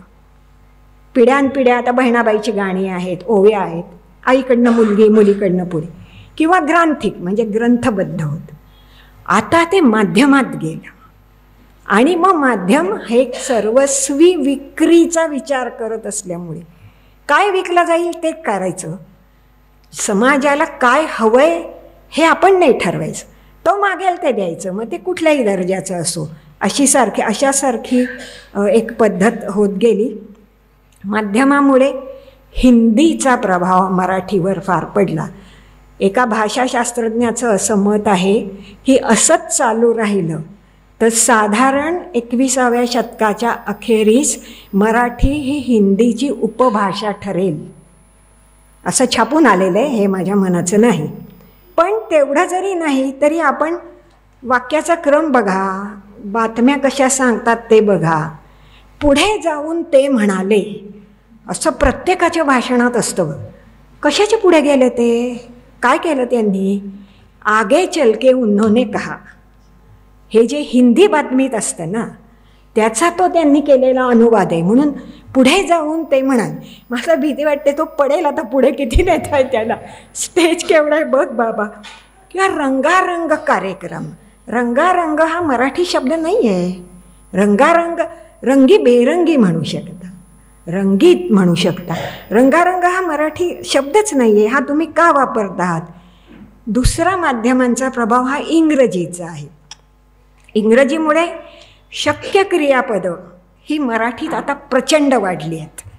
म्हणजे can you do it, I can do it वगैरे. तर मग मराठी तू हे करू शकशील का? प्रारंभिक मराठीत शकणे हे क्रियापद फार कमी आहे. म्हणजे जो दुबळा आहे, अपंग आहे, तो चालू शकत नाही, कारण ती त्याची शारीरिक मर्यादा आहे. धट्टाकट्टाईन तू चालू शकशील का असं काही नसायचं. हे जे शक्य क्रियापद किंवा मदतीचं किंवा सहाय्यक क्रियापद, हे सगळं माध्यमांमुळे आपल्याला आलेलं आहे. असे अनेक परिणाम आहेत, ते सगळे मी आता सांगत बसत नाही. पण अतिशय लोकप्रिय कार्यक्रमात वाईट मराठी वापरल्यामुळे, म्हणजे स्वयंपाकाचे कार्यक्रम उदाहरणार्थ, ते खूप लोकप्रिय असतात, लोक ते बघत असतात. तर ती भाजी परतवणे असा एक शब्द असतो. मला अगदी हल्ला परतवतात, भाजी कसली परतवताय? परता म्हणा ना नुसतं. नारळ खवणवणे, हे खवणवणे काय? खवणे हा साधं हे क्रियापद होतं, पण आपल्याला ते येत नाही आणि ऐकून ऐकून लोक तेच बोलतात. म्हणजे दुःख मला त्याचं आहे की ही लोकप्रिय असल्यामुळे माध्यमांची भाषा ती खूप बोलली जाते. आणि सर्वात आणि महत्त्वाचं म्हणजे हेडलाईन्सची भाषा ही मराठीमध्ये आता फार जास्त आली. कारण माध्यमाला स्पर्धेत टिकायचं आहे, त्याला आवाहक काहीतरी बोलायचं, त्याला साधं बोलता येणार नाही. ते आधी साधी गोष्ट आहे की समजा ह्या सभेत अमुक व्यक्तीचे व्याख्यान झाले त्यांचे, म्हणजे मग तो एक काहीतरी तुम्ही त्याला आवाहक असा एक शब्द देईल. अशी अनेक आहेत, ह्याची सगळ्याची खूप उदाहरणं सांगता येतील, पण ती मी वेळेअभावी सांगत नाही. आता तुम्ही म्हणाल की ह्या सगळ्याला शासनाने काय प्रयत्न केलेत? तर ते करते अधूनमधून शिक्षणविषयक धोरणाची किंमत तेच मोजतंय, त्यांनीच घोळ घातलाय, तेच निस्तरतायत. पण पुष्कळ प्रकारचं कोश साहित्य मराठीत गेल्या 25 वर्षात मोठ्या प्रमाणावर आले. आपण ते बघत नाही, आपल्याला माहीत नसतं. विश्वकोशाची तर आपल्याला माहिती आहेच आहे. पदनामकोश म्हणजे तुम्ही जे काही पद भूषवता त्याचं नाव ही मोठ्या प्रमाणावर. प्रत्येक क्षेत्राची शब्दावली आहे, म्हणजे दूरसंचार क्षेत्राची शब्दावली आहे, तिथे नोकरीला लागणाऱ्या लोकांना ते देत असतात. मराठी विज्ञान परिषद सातत्याने शब्दांचा पुरवठा करतं. परिभाषा कोश मोठ्या प्रमाणावर आलेले आहेत. हे सगळं पुस्तकात आहे, व्यवहारात नाही. हा आमचा प्रश्न आहे. हे पुस्तकात आहे, व्यवहारात नाही. याचं साधं उदाहरण बघा की तुम्ही निविदा क्रमांक अमुक भरता, जेही कोणी व्यवसायात असाल, पण तोंडी बोलताना मी टेंडर भरलं म्हणता. तुम्ही तोंडी बोलताना मी निविदा भरली असं म्हणत नाही. आकाशवाणीच्या अर्जात असतं की आपला चलभाष नंबर कळवावा, पण आज इथून जाताना कोणी मला म्हणालं की मॅडम तुमचा चलभाष नंबर सांगा, तर मी जरा रोखूनच बघेन की असं का बोलतो. माझा मुद्दा असा आहे की पारिभाषिक किंवा संज्ञात्मक शब्द जे आहेत ते आताशी लेखित थोडे आले आहेत, पण बोलीमध्ये ते आले तर त्याची चेष्टा होते, त्याची टिंगल होते. अनेकदा लोकांना त्याचा अर्थही कळत नाही. उदाहरणार्थ मनी लॉन्ड्रिंगला बँकिंगच्या ह्याच्यात धनधुलाई असा शब्द दिलेला आहे परिकोशामध्ये, मी तो वाचलेला आहे. आता कोण कोणाची धनधुलाई करेल आणि का छापेल, काय करेल, म्हणजे हे खूप शब्द निर्माण करण्याचा प्रयत्न केलेला आहे, पण ते बोलीमध्ये दैनिक संवादामध्ये फारसे येत नाहीत. ते फक्त शासकीय भाषेत येत राहतात, लेखीमध्ये येत राहतात आणि असे आल्याने ते लोकांच्यात लोकप्रिय होणार नाही. शासकीय शब्द हा लोकांच्यात वापरात आला तरच लोकप्रिय होईल, एरवी काही तो होणार नाही. आणखी एक शेवटचा मुद्दा मला ह्याच्यात असं वाटतं की ह्या सगळ्याला आपण एकसारखं कारण काय देतो की मराठी चांगली आल्याने चांगली नोकरी मिळेल का. सगळे प्रश्न येऊन कुठे भिडतात, शेवटी अर्थार्जनाची क्षमता माझ्यात येईल का. कारण सगळा आयुष्याचा सगळा आहे तो पोट भरण्याचाच आहे शेवटी. कोणाचं साध्या वडापावानी असेल आणि कोणाचं केकनी असेल, पण शेवटी पोट भरण्याशीच आपण सगळे येऊन बसतो. हे जगभर मान्य आहे की कोणत्या भाषा संपन्न होतात, वाढतात, तर language of commerce always prosperous. व्यापाराची, व्यवसायाची, उद्योगाची भाषा ही लवकर समृद्ध होते. ह्याला तुम्ही काही करू शकत नाही. मग ह्याला काय करायचं तर मराठी ही व्यापाराची भाषा बनवायची. ह्याचा अर्थ मराठीत ते जमणारच नाही असं नाही, आपण प्रयत्नपूर्वक ते सुरू करायला पाहिजे आणि त्या दृष्टीने काही प्रयत्न आत्ताही व्हायला लागलेत. आज पुणे विद्यापीठामध्ये 6 महाविद्यालयं संपूर्ण इंजिनिअरिंगचं शिक्षण मराठीमध्ये देत आहेत. त्यातल्या 2 महाविद्यालयात मी स्वतः गेलेली पण आहे. तेथे फार कमी विद्यार्थी आहेत हेही सांगते, पण जे अतिशय खेड्यातनं आलेले आहेत, ज्यांना शिकायचं तर आहे पण इंग्रजी अशक्य वाटतंय, ते आता ते शिकतायत. संपूर्ण मेडिकलचं शिक्षण, ॲलोपॅथीचं शिक्षण हे मराठी भाषेत द्यायसाठी क्रमिक पुस्तकं बनवण्याचं काम सुरू झालेलं आहे. NCERT जी आहे त्याच्यातनं ते बनवते. त्यामुळे ह्या सगळ्यांना थोडा ह्याच्यात काही ना काही हातभार लागण्याची शक्यता आम्हाला दिसते. आज मितीला सुद्धा पूर्वीपेक्षा मराठीमध्ये उपयोजनाच्या नोकरीच्या शक्यता वाढल्या आहेत. खरं लोकांच्या ते लक्षातच येत नाही किंवा पूर्वग्रह आहे. खूपदा असं होतं की वाईट इंग्रजी बोलण्यापेक्षा चांगलं मराठी बोल, त्याचा फायदा होईल, अशी परिस्थिती आहे. पण लोकांना ते समजत नाही आहे. लोकांना भीती वाटते आहे आणि एक आंधळ्या भक्तीने आपण आपल्या इंग्रजीच्या मागे जात राहायचं, पुढे काय व्हायचं ते होऊ दे, अशासारखा एक ह्याच्यामध्ये भाग येतो. एक समूह अजून मी अजिबात विचारात घेतला नाही, तो अगदी थोडक्यात मी घेईन. जगभरात जी मराठी माणसं आहेत त्यांचं काय. अलीकडेच असं वाचनात आलं की संपूर्ण युनायटेड स्टेट्स ऑफ अमेरिकामध्ये साधारणतः 1.5 लाख मराठी भाषक आहेत. संपूर्ण युनायटेड किंगडममध्ये 61,000 मराठी भाषक आहेत. ते काय करतात. असं दिसतं की जसं मृत माणसाविषयी अंमळ जास्तच प्रेम वाटतं काहींना, तसं ते आपल्या मातीपासून, आपल्या भाषेपासून दूर गेल्याने त्यांना भाषेचं प्रेम वाटत नाही असं नाही. आज अनेक परक्या देशामध्ये शनिवार रविवारी 1 तास मराठी शिकवण्याचे वर्ग आहेत, जिथे तिथले पालक 40-40 मैल जाऊन पोरांना आपल्या सोडून येतात. असं मी सिंगापूरमध्ये मी पाहिलेले, अशा एका शाळेतला मी 1 तास स्वतः गेलेही होते. अमेरिकेत खूप ठिकाणी हा प्रयत्न होतो आहे. त्याचं कौतुक करावं तेवढं कमी आहे खरं म्हणजे त्यांचं. आपली मुलं मराठी माध्यमात जात नाहीत आणि ते तिथे मराठी शिकवायला जातात, कौतुक आहे. मला चिंता थोडीशी काय वाटते बरं का, की ते नकळतपणे धर्माशी जोडतात. म्हणजे मग गणपतीच्या आरती आहेत किंवा गणपतीच्या काळात अचानक खूप मुलं त्या मराठी वर्गाला जातात, कारण मग त्यांना ते देवे म्हणता आले पाहिजेत, त्यांना आरती म्हणता आली पाहिजे वगैरे. हे बरोबर आहे की धार्मिक प्रेरणा खूप प्रबळ असतेच, त्यात मला शंका नाही. पण तुम्ही मराठी काय यावी तर तुला हिंदू धर्म कळावा असं कुठेतरी शिकवताय का. मग जे उर्दूचं झालं, जे ज्याच्याविषयी बोललं जातं, की आजही संसदेत सुद्धा इम्प्रेशन पाडायला एक छान उर्दू शेर वगैरे अर्थमंत्री कोट करतात. म्हणजे बजेट सांगताना ते एक कोट करतात, इतकं त्यांना त्याचं महत्त्व वाटतं, पण भाषेच्या बाबतीत तिला मान्यता देत नाहीत. मग तसं होईल का मराठीचं. म्हणजे मी जेव्हा काही कारणाने अशा काही विश्वसंमेलनांना वगैरे जायची वेळ आली, तेव्हा मी त्या पालकांना सुचवलं, मी काय ठरवू शकत नाही, की तुम्ही तुमच्या मुलांना केवळ आनंद म्हणून मराठीच्या वर्गाला घाला. धार्मिक नको, या देवाची पूजा नको, ते तुम्ही घरी करा. तसंही देवधर्म ही खाजगीच गोष्ट असायला पाहिजे, हे तर जगजाहीर आहे. त्याच्यामुळे परदेशातले जो इंडियन डायस्पोरा आपण ज्यांना म्हणतो ते करतायत प्रयत्न, नाही असं नाही, पण त्यांचा जीव मर्यादित आहे. संख्याही अर्थात, म्हणजे 12 कोटी कुठे आणि 12 लाख किंवा 1 लाख किंवा काय, म्हणजे तुलनाच नाही आहे. आणि दुसरं, त्यांनी त्याची भाषेची सांगड धर्माशी घालू नये, कारण धर्मा इतकं तेढ शिकवणारं दुसरं काही आपल्या देशात नाही. हे खूप दुर्दैवी आहे, हे बोलायलाही मला आवडत नाही आहे, पण हे असं घडतंय, डोळ्यांना दिसतंय, मग काय करू.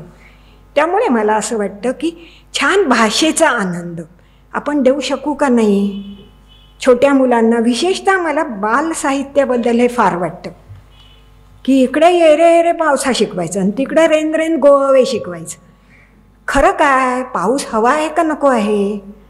तर उष्ण कटिबंधात हवा आहे, थंड कटिबंधात नको आहे, म्हणून तिथे ती कविता आहे, आपल्याकडे ही आहे. मी कितीतरी वेळा काही शासकीय अधिकाऱ्यांनाही सांगितलं आहे की मराठी मुलांची गाणी, बडबड गीतं, बाल कविता ह्याचे इंग्रजी अनुवाद करा, ह्याचे करून पाठ करायला द्या. त्याला parallel London bridge is falling down, काय फरक पडतो? आज माझ्या नातवंडाला काय लंडन ब्रिज कुठे, काय तो पडला काय चढला काय, त्याला काय फरक पडतो? मी जर लकडी पुलाचं काही म्हटलं तर कदाचित त्याला इंटरेस्ट वाटेल की काय हे आहे. त्यामुळे बालसाहित्य अनुवादित करणं आणि बायलिंग्युअल बुक्स करणं, म्हणजे दोन्ही भाषेतलं पुस्तक, म्हणजे ह्या पानावरती ये रे पावसा असेल तर ह्या पानावरती त्याचा इंग्रजी अनुवाद, असं करणं, असा काही प्रयत्न करता येईल का, ह्या दृष्टीने त्याच्याकडे बघायला पाहिजे असं एक मला वाटतं. शासकीय पातळीवरती मराठी पुस्तकं परदेशी नेतांना त्यांना वजनाच्या नियमातून काही सूट देता येईल का, हा विचार करायला पाहिजे. हे मी ज्ञानेश्वर मुळेंना पण एकदा सांगितलं होतं आणि त्यांनी डोक्यालाच हात लावला. तर मी म्हटलं, ज्या आपल्या एअरलाईन्स आहेत, मी स्विस एअरला हे म्हणणार नाही, पण आपल्या एअरलाईननी समजा 20 किलो वजनाची परवानगी आहे, पण मराठी पुस्तक म्हणजे राज्यभाषेचं पुस्तक मराठी हे 2 किलोपर्यंत त्या वजनात आम्ही धरणार नाही, असा नियम करता येईल का? शक्यता आहे, विचार करा, तज्ज्ञ आहेत, मी काही त्यात तज्ज्ञ नाही. होतं असं की शेवटी चटण्या मसाले सगळं जातं आणि एअरपोर्टवर खाली पुस्तकं तेवढी टाकली जातात. हे मी डोळ्यांनी बघितलं आहे. ते जे काय वजनाची मर्यादा असेल, जास्त काय होतं किंवा त्रास कसला होतो तो पुस्तकांचा, बाकी सगळं देवाच्या मूर्ती जातात, भांडी कुंडी जातात, चटण्या मसाले जातात, पुस्तकं खाली ठेवतात. जर ती त्या वजनाच्या नियमात नसती तर गेली असती का, जातील का, याचा आपण विचार करायला पाहिजे असं मला वाटतं. एक अत्यंत महत्त्वाचा मुद्दा इंडियन डायस्पोराबद्दल आहे की त्यांच्याकडे त्या वर्षीची शासकीय पुरस्कार मिळालेली मराठी पुस्तकं त्या वर्षीच गेली पाहिजे. आज जगभर असं दिसतं की व.पु. पुलं, तेंडुलकर इथेच थांबलं आहे त्यांचं. त्याच्यानंतर 3 पिढ्या झाल्या आहेत लेखकांच्या, चांगल्या आहेत वाईट आहेत त्यांना ठरवू द्या, पण झाले आहेत ना. आज अमेरिकेमध्ये अनेक ठिकाणी फिरताना असं वाटतं की जवळजवळ पुलांनंतर मराठी लेखन संपलं, असं अजिबातच नाही आहे. त्यांची थोरवी मान्य करू नये, पुष्कळ पुढची माणसं काही ना काही करतात, पण ती पुस्तकं तिथे गेलेलीच नाही आहेत. त्याच्यामुळे शासनाने त्या पुस्तकांना तिथे पाठवण्याच्या काही व्यवस्था करता येईल का, सवलती देता येतील का, अशा अनेक गोष्टींचा विचार करायला पाहिजे. शेवटला एक मुद्दा मला महत्त्वाचा असा वाटतो की भाषेमुळे साहित्य पोचतं, संस्कृती पोचते आणि कम्युनल विजडम पोचतो. कम्युनल विजडम म्हणजे त्या समाजाचं एक परंपरेने चालत आलेलं शहाणपण असतं, जे कुठल्या पुस्तकात नसतं.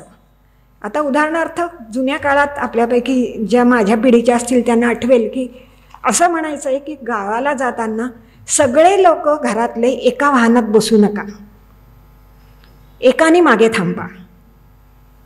आज आपण लग्नाची वऱ्हाडाच्या वऱ्हाडं बुडून गेल्याच्या बातम्या वाचतो. एकाने मागे थांबा याचा अर्थ काय की तशीच वेळ आली तर काहीतरी तर राहील ना. किंवा आपल्याकडे अशी प्रथा होती की लग्नाच्या आदल्या दिवशी वधूवरांनी घराबाहेर पडायचं नाही. साधी गोष्ट आहे की बाहेर जातील, काही लागेल, इजा होईल, काही आजारी पडतील, त्यापेक्षा घरी थांबा. हा कम्युनिटी विजडम, कम्युनल विजडम असा आहे. हा कुठल्याही क्रमिक पुस्तकात तुम्हाला सापडत नाही, पण तो त्या भाषेत असतो, तो म्हणींमध्ये असतो, तो वाक्प्रचार. आता चुळचुळ मुंगळा पळी पळी तेल म्हणजे काय? ज्यांना माहीतच नाही मुंगळा चावल्यावर काय होतं, तो कितीसा चावणार, त्याचा जीव किती, तुमचा पाय किती, त्याच्यावर तेल किती ओतायचं, माहीतच नाही ना. त्यामुळे म्हणी, वाक्प्रचार या सगळ्यांचं सौंदर्य आणि ज्ञानाचा साठा आपला जात चाललेला आहे. आता आधुनिक काळातला अखेरचा प्रश्न तो इमोजीजची भाषा आहे. जगभर असं बोललं जातं की भाषेची गरजच काय, शब्द का पाहिजेत. समजा आय लव्ह यू म्हणायचं आहे तर 1, 4, 3 असे आकडे लिहितात लोक. 1 म्हणजे आय म्हणजे एकच, लव म्हणजे 4 म्हणून 4, यू म्हणजे 3 म्हणून 3, आय लव्ह यू 1, 4, 3 संपलं. कशाला सगळं लिहायचं मी एवढं. अशी अनेक चिन्ह आहेत. मग अंगठा काढणं आहे, हसण्याचं आहे, बोलण्याचं आहे, हस्तांदोलन करण्याचं आहे, पाठ फिरवून जाण्याचं आहे, अनेक आहेत आपल्याकडे. आता आजच महाराष्ट्रामध्ये अनेक आदिवासी बोलीभाषा नष्ट झाल्याचा इतिहास आहे. म्हणजे त्यांची काही नावं पण आहेत की चंद्रपूरजवळ नायकी नावाची एक बोली होती जी तिथे खूप लोक बोलायचे, ती आता पूर्ण नष्ट झालेली आहे. वर्धा, नांदेड वगैरे त्या भागामध्ये कोलामी नावाची बोली होती, ती आज नष्टच झाली. आता ह्या बोली नष्ट झाल्या, तशी संपूर्ण मराठी नष्ट करायची आहे का? जर ती करायची नसेल तर इमोजीच्या आहारी किती जायचं हा विचार माणसांनाच करावा लागेल. कधीतरी घाईच्या वेळी सोयीसाठी ती वापरायची का 24 तास त्याच्यातच लिहायचं, म्हणजे पुन्हा मॉर्स कोडकडे गेल्यासारखं होईल. म्हणजे तार करायची की ते आकडे टाकले की झालं, तसं आपलं होईल का काय याचा आपण विचार करायला पाहिजे. आता ह्या सगळ्या बाबतीत अनेक गोष्टी आपल्या बदलण्याच्या पल्याड आहेत असं आपण समजू. उदाहरणार्थ यांत्रिकीकरण होईल, भाषेचा संकोच होईल, हे झालं. पोटासाठी आपल्याला इंग्रजी किंवा हिंदीच यायला पाहिजे असं लोकांना वाटेल, ते मराठीकडे दुर्लक्ष करतील, हे झालं. अनेक महाविद्यालयांमध्ये मराठी शिकवायला स्टाफ नाही आहे, प्राध्यापक नाही आहे, म्हणून विद्यार्थ्यांना वळवतात की तू इथे राहा पण तू मराठीऐवजी अमुक शिक. ते आपल्या हातात नाही.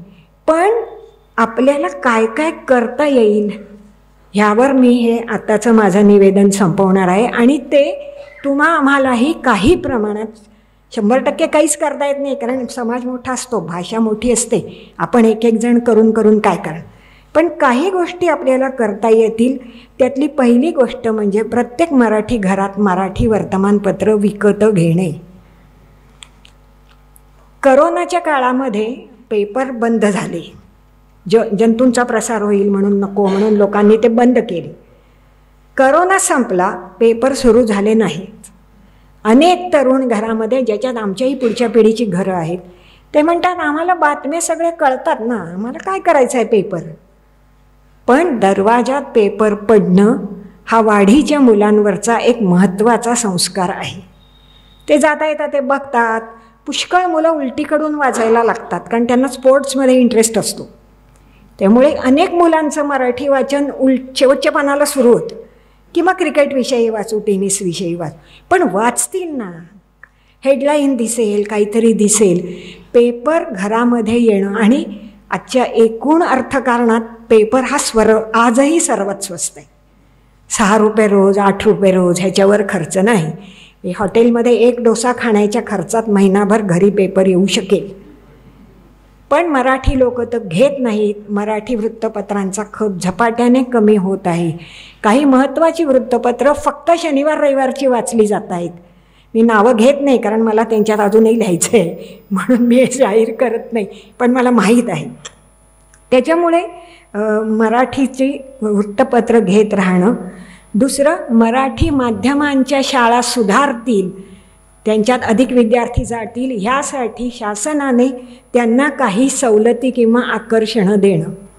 मी आता नव्या शिक्षण धोरणाचा खूप अभ्यास केला तेव्हा मला असं लक्षात आलं की आपल्याकडे IAS होतंच अनेक वर्ष आहे, इंडियन ॲडमिनिस्ट्रेटिव्ह सर्व्हिस.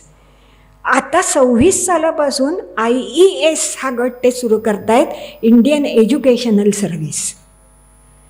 हे मी वाचलेलं आहे त्या पुस्तकांमध्ये. कारण का की त्यांच्या लक्षात आलं की IAS अधिकाऱ्यांना शाळांच्या व्यवस्थापनात जाऊन काही सांगता येत नाही आहे आणि म्युच्युअल आदर नाही, यांनाही त्यांच्याविषयी नाही, त्यांनाही आहे.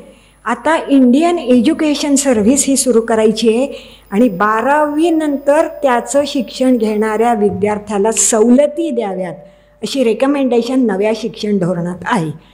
ह्याचं व्यवहारात काय होईल ते दिसेल. पण तशा प्रकारे मराठी माध्यमाच्या शाळा सुधारण्यासाठी शासनाने काहीतरी करावं असं वाटतं. शिक्षणात राज्यभाषा विशिष्ट टप्प्यापर्यंत अनिवार्य करावी, ते आता केलंच आहे नव्या धोरणामध्ये.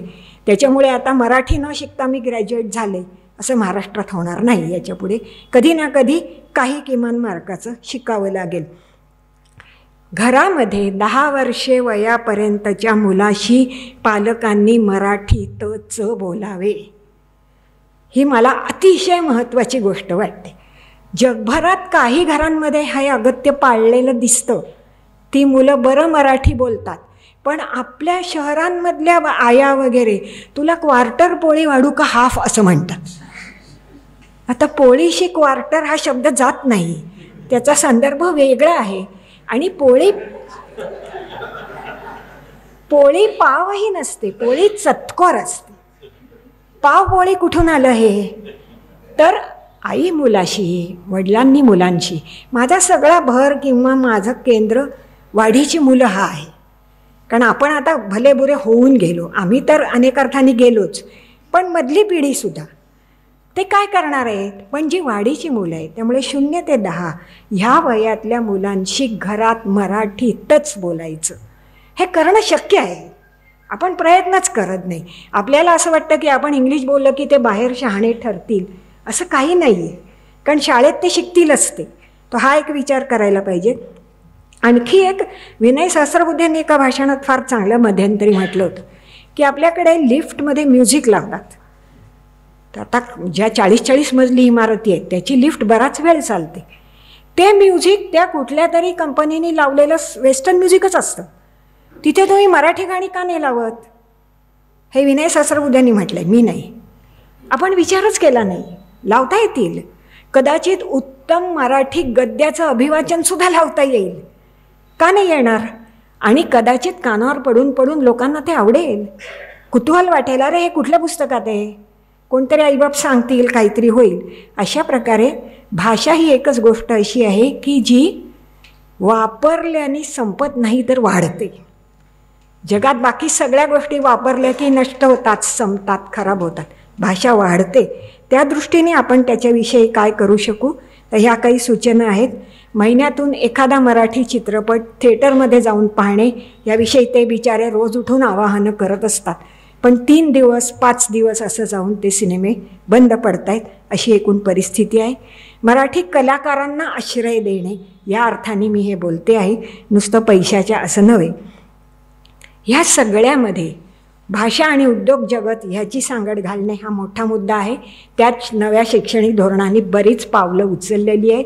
त्यांनी इंटर्नशिप सुरू केलेली आहे, सुचवलेली आहे.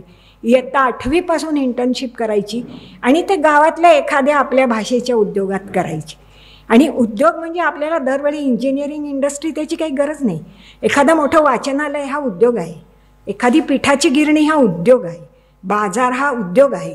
तिथे जर विद्यार्थी गेला तर त्याला ती भाषा, त्याची टर्मिनॉलॉजी, त्याची एक्सप्रेशन्स हे तरी कळतील. आणि शेवटी आणि सर्वात महत्त्वाचं, आपल्याला जी मराठीपणाची लाज वाटते तो ह्या सगळ्याचा मूळ भाव आहे. आपल्याला आपल्या भाषेचा अभिमान वाटत नाही, ही फारच कोमट गोष्ट झाली. लाज वाटते. असं का होतं? 2 गुजराती माणसं भेटली तर ती गुजरातीत अनेकदा बोलतात, हिंदीमध्ये बोलणारी, तामिळ तेलुगूमध्ये बोलणारी आहेत. 2 मराठी माणसं बोलली की ती मराठीत नाही बोलत अनेकदा, ती वाईट इंग्रजीत किंवा चुकीच्या हिंदीत बोलतात, पण ती मराठीत बोलतीलच असं नाही. ते खाद्यपदार्थांनाही आहे, ते सणवारांनाही आहे, म्हणजे मसाले भात नको नको, पुलाव छान. काय फरक आहे फारसा? तांदूळाचाच प्रकार आहे, मसाले वेगळे असतील वगैरे. पण तो आत्ता पूर्ण विषय नाही. अंतिमतः मला असं सुचवायचं आहे की आपल्याला म्हणजे प्रौढांना, पालकांना मराठीची लाज जर वाटली नाही तर मुलांपर्यंत ते जाईल. मुलांपर्यंत गेलं तर ते पुढे जाण्याची काहीतरी शक्यता आहे. नाहीतर ज्या वेगाने मराठीचं अस्तित्व पुसट होत चालले त्या वेगाने खरोखरच 21व्या शतकाच्या अखेरीस मराठीची सद्यस्थिती असं भाषण करणारा कोणीतरी वक्ता, कुठली मराठी, कोण मराठी असं म्हणायची सुद्धा धोका मला दिसतो आहे. तो येऊ नये अशी मी आशा करते. व्यक्तिशः माझ्या जीवनात मी माझ्या दोन्ही मुलांना प्रयत्नपूर्वक मराठीत शिकवलं. त्यांचं काही भयंकर वाईट झालं नाही.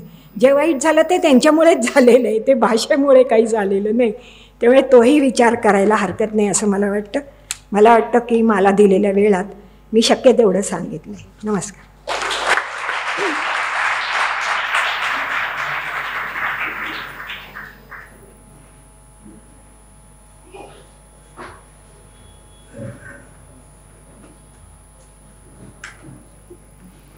मी फार वेळ घेणार नाही आहे, फक्त 5 मिनटं फक्त. व्यवसायाने मी डॉक्टर आहोत, डॉक्टर सर पण समोर बसलेले आहेत. फक्त ह्या मीडियामध्ये आता व्याख्यात्याने सांगितल्या पद्धतीप्रमाणे एक घडलेला किस्सा सांगतो. एका असा भगिनीताईंचं हार्टचं ऑपरेशन झालं. एखादा शब्द चुकमत झाला तर माफ करा. तर त्यांनी आपल्या मैत्रिणीला घरी आल्यानंतर एक मेसेज केला की माझी हार्ट सर्जरी झाली आणि माझी तब्येत छान आहे असं सांगितलं. त्या मैत्रिणींनी तिला आत्ता जी पद्धत सुरू आहे मोबाईलवरती की मराठी भाषा इंग्लिशमध्ये लिहायची, तर त्या पद्धतीप्रमाणे तिनं लिहिलं की आता तुला उड्या मारायला हरकत नाही. आता हे वाक्य जर इंग्लिशमध्ये लिहिलं तर त्यांनी वाचलं की आता तुला उद्या मारायला हरकत नाही. असो, तर त्या पद्धतीप्रमाणे आजच्या आपल्या व्याख्यात्या सौ मंगला गोडबोले ताई यांनी आजचा विषय अतिशय प्रभावीपणे आपल्यासमोर मांडलेला आहे. अतिशय खेळीमेळीचं वातावरण असल्यामुळे आपल्याला तो कुठेही बोर झालेला नाही आहे. पण त्यांनी मांडलेला प्रश्न मराठी भाषेची सद्यस्थिती ही अतिशय विचार करण्यायोग्य आहे. त्यावर त्यांनी उपाय पण सुचवलेले आहेत. त्या पद्धतीप्रमाणे आपण त्याचा निश्चित विचार करू असं मी सगळ्यांच्या वतीनं त्यांना आश्वासन देतो. त्या दृष्टिकोनातून एक चांगले सुरुवात आपल्याकडे होईल. आज आपण अतिशय सुरेख व्याख्यान दिलेलं आहे, त्याबद्दल संस्थेच्या वतीने मी आपले मनापासून आभार मानतो. एक छोटंसं निवेदन करतो. मिरजेमध्ये आपले एक सत्पुरुष होऊन गेलेले आहेत, नुकतेच गेलेले आहेत. ते श्रीयुत दिलीप आपटे हे बऱ्याच लोकांना आपल्याला परिचित आहेत. त्यांनी आपल्या आयुष्यभर आपण म्हणू गीता, भागवत, विष्णू सहस्त्रनाम याचा प्रचंड प्रमाणात प्रसार केलेला आहे.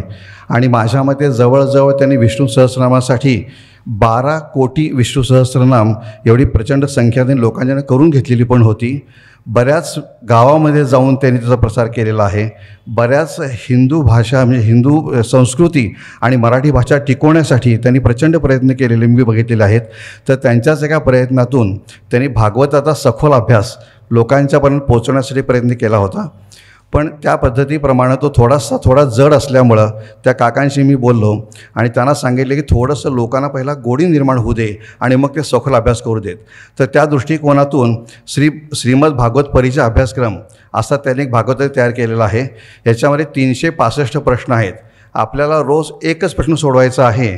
त्याच्यामध्ये गीता प्रेस गोरखपूरचे 2 एकनाथी भागवत खंड जे आहेत त्या खंडामध्ये आधारित हा त्यांनी उपक्रम सुरू केलेला आहे. हा उपक्रम सुरू करून बरेच दिवस झालेले आहेत. आजपर्यंत नुसते आपल्या भारत देशामध्ये म्हणत नाही, जगभरातून जवळजवळ 2,500पेक्षा जास्त लोकांनी हा अभ्यासक्रम पूर्ण करून 103 लोकांनी पुढे सखोल अभ्यासक्रम पूर्ण केलेला आहे. तर ह्याची पुस्तिका जी आहे ही आता मी बाहेर तिथं मुद्दाम लोकांसाठी ठेवलेली आहे. आपण कृपया ती पुस्तिका विकत घ्यावीत. याची जे काही मूल्य आहे ते स्वागत मूल्य फक्त 30 रुपये आहे. हे स्वागत मूल्य आपण आपल्या वाचनालयात देणगी म्हणून देणार आहोत. तर हे पुस्तक घेऊन आपण जरूर वाचा. पान क्रमांक 10वरती अभ्यासार्थीच्या पूर्ण सूचना दिलेल्या आहेत. त्या सूचना आपण अवश्य वाचाव्यात आणि ह्याचा अभ्यासक्रमाचा आपण निश्चित अभ्यास करावा एवढं मी हे निवेदन करतो. आपण सर्वजण इथे आलात. हां, आजचं आपले संस्थेचे उपाध्यक्ष कुरणे सरांना मी विनंती करतो की त्यांनी आपल्या व्याख्यात्यांना स्मृतिचिन्ह देऊन त्याचा सत्कार करावा.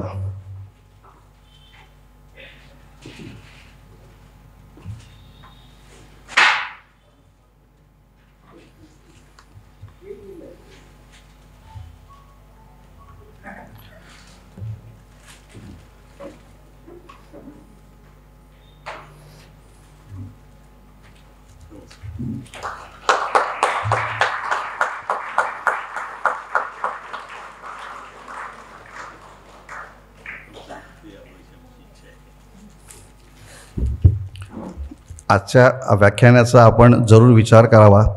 त्या दृष्टिकोनात आपण ज्या उद्देशाने ही मराठीचं जागर व्याख्यानाला आयोजित केलेली आहे त्या खऱ्या अर्थानं तो जागर होईल असं मला वाटतं. आजचा कार्यक्रम इथे संपला जाईल. उद्याचे 5वे पुष्प वक्ते प्राध्यापक डॉक्टर अनघा जोशी यांचा विषय आहे संस्कृत मराठी अनुबंध. आपण सर्वांनी वेळेत उपस्थित राहावे अशी विनंती करतो. धन्यवाद.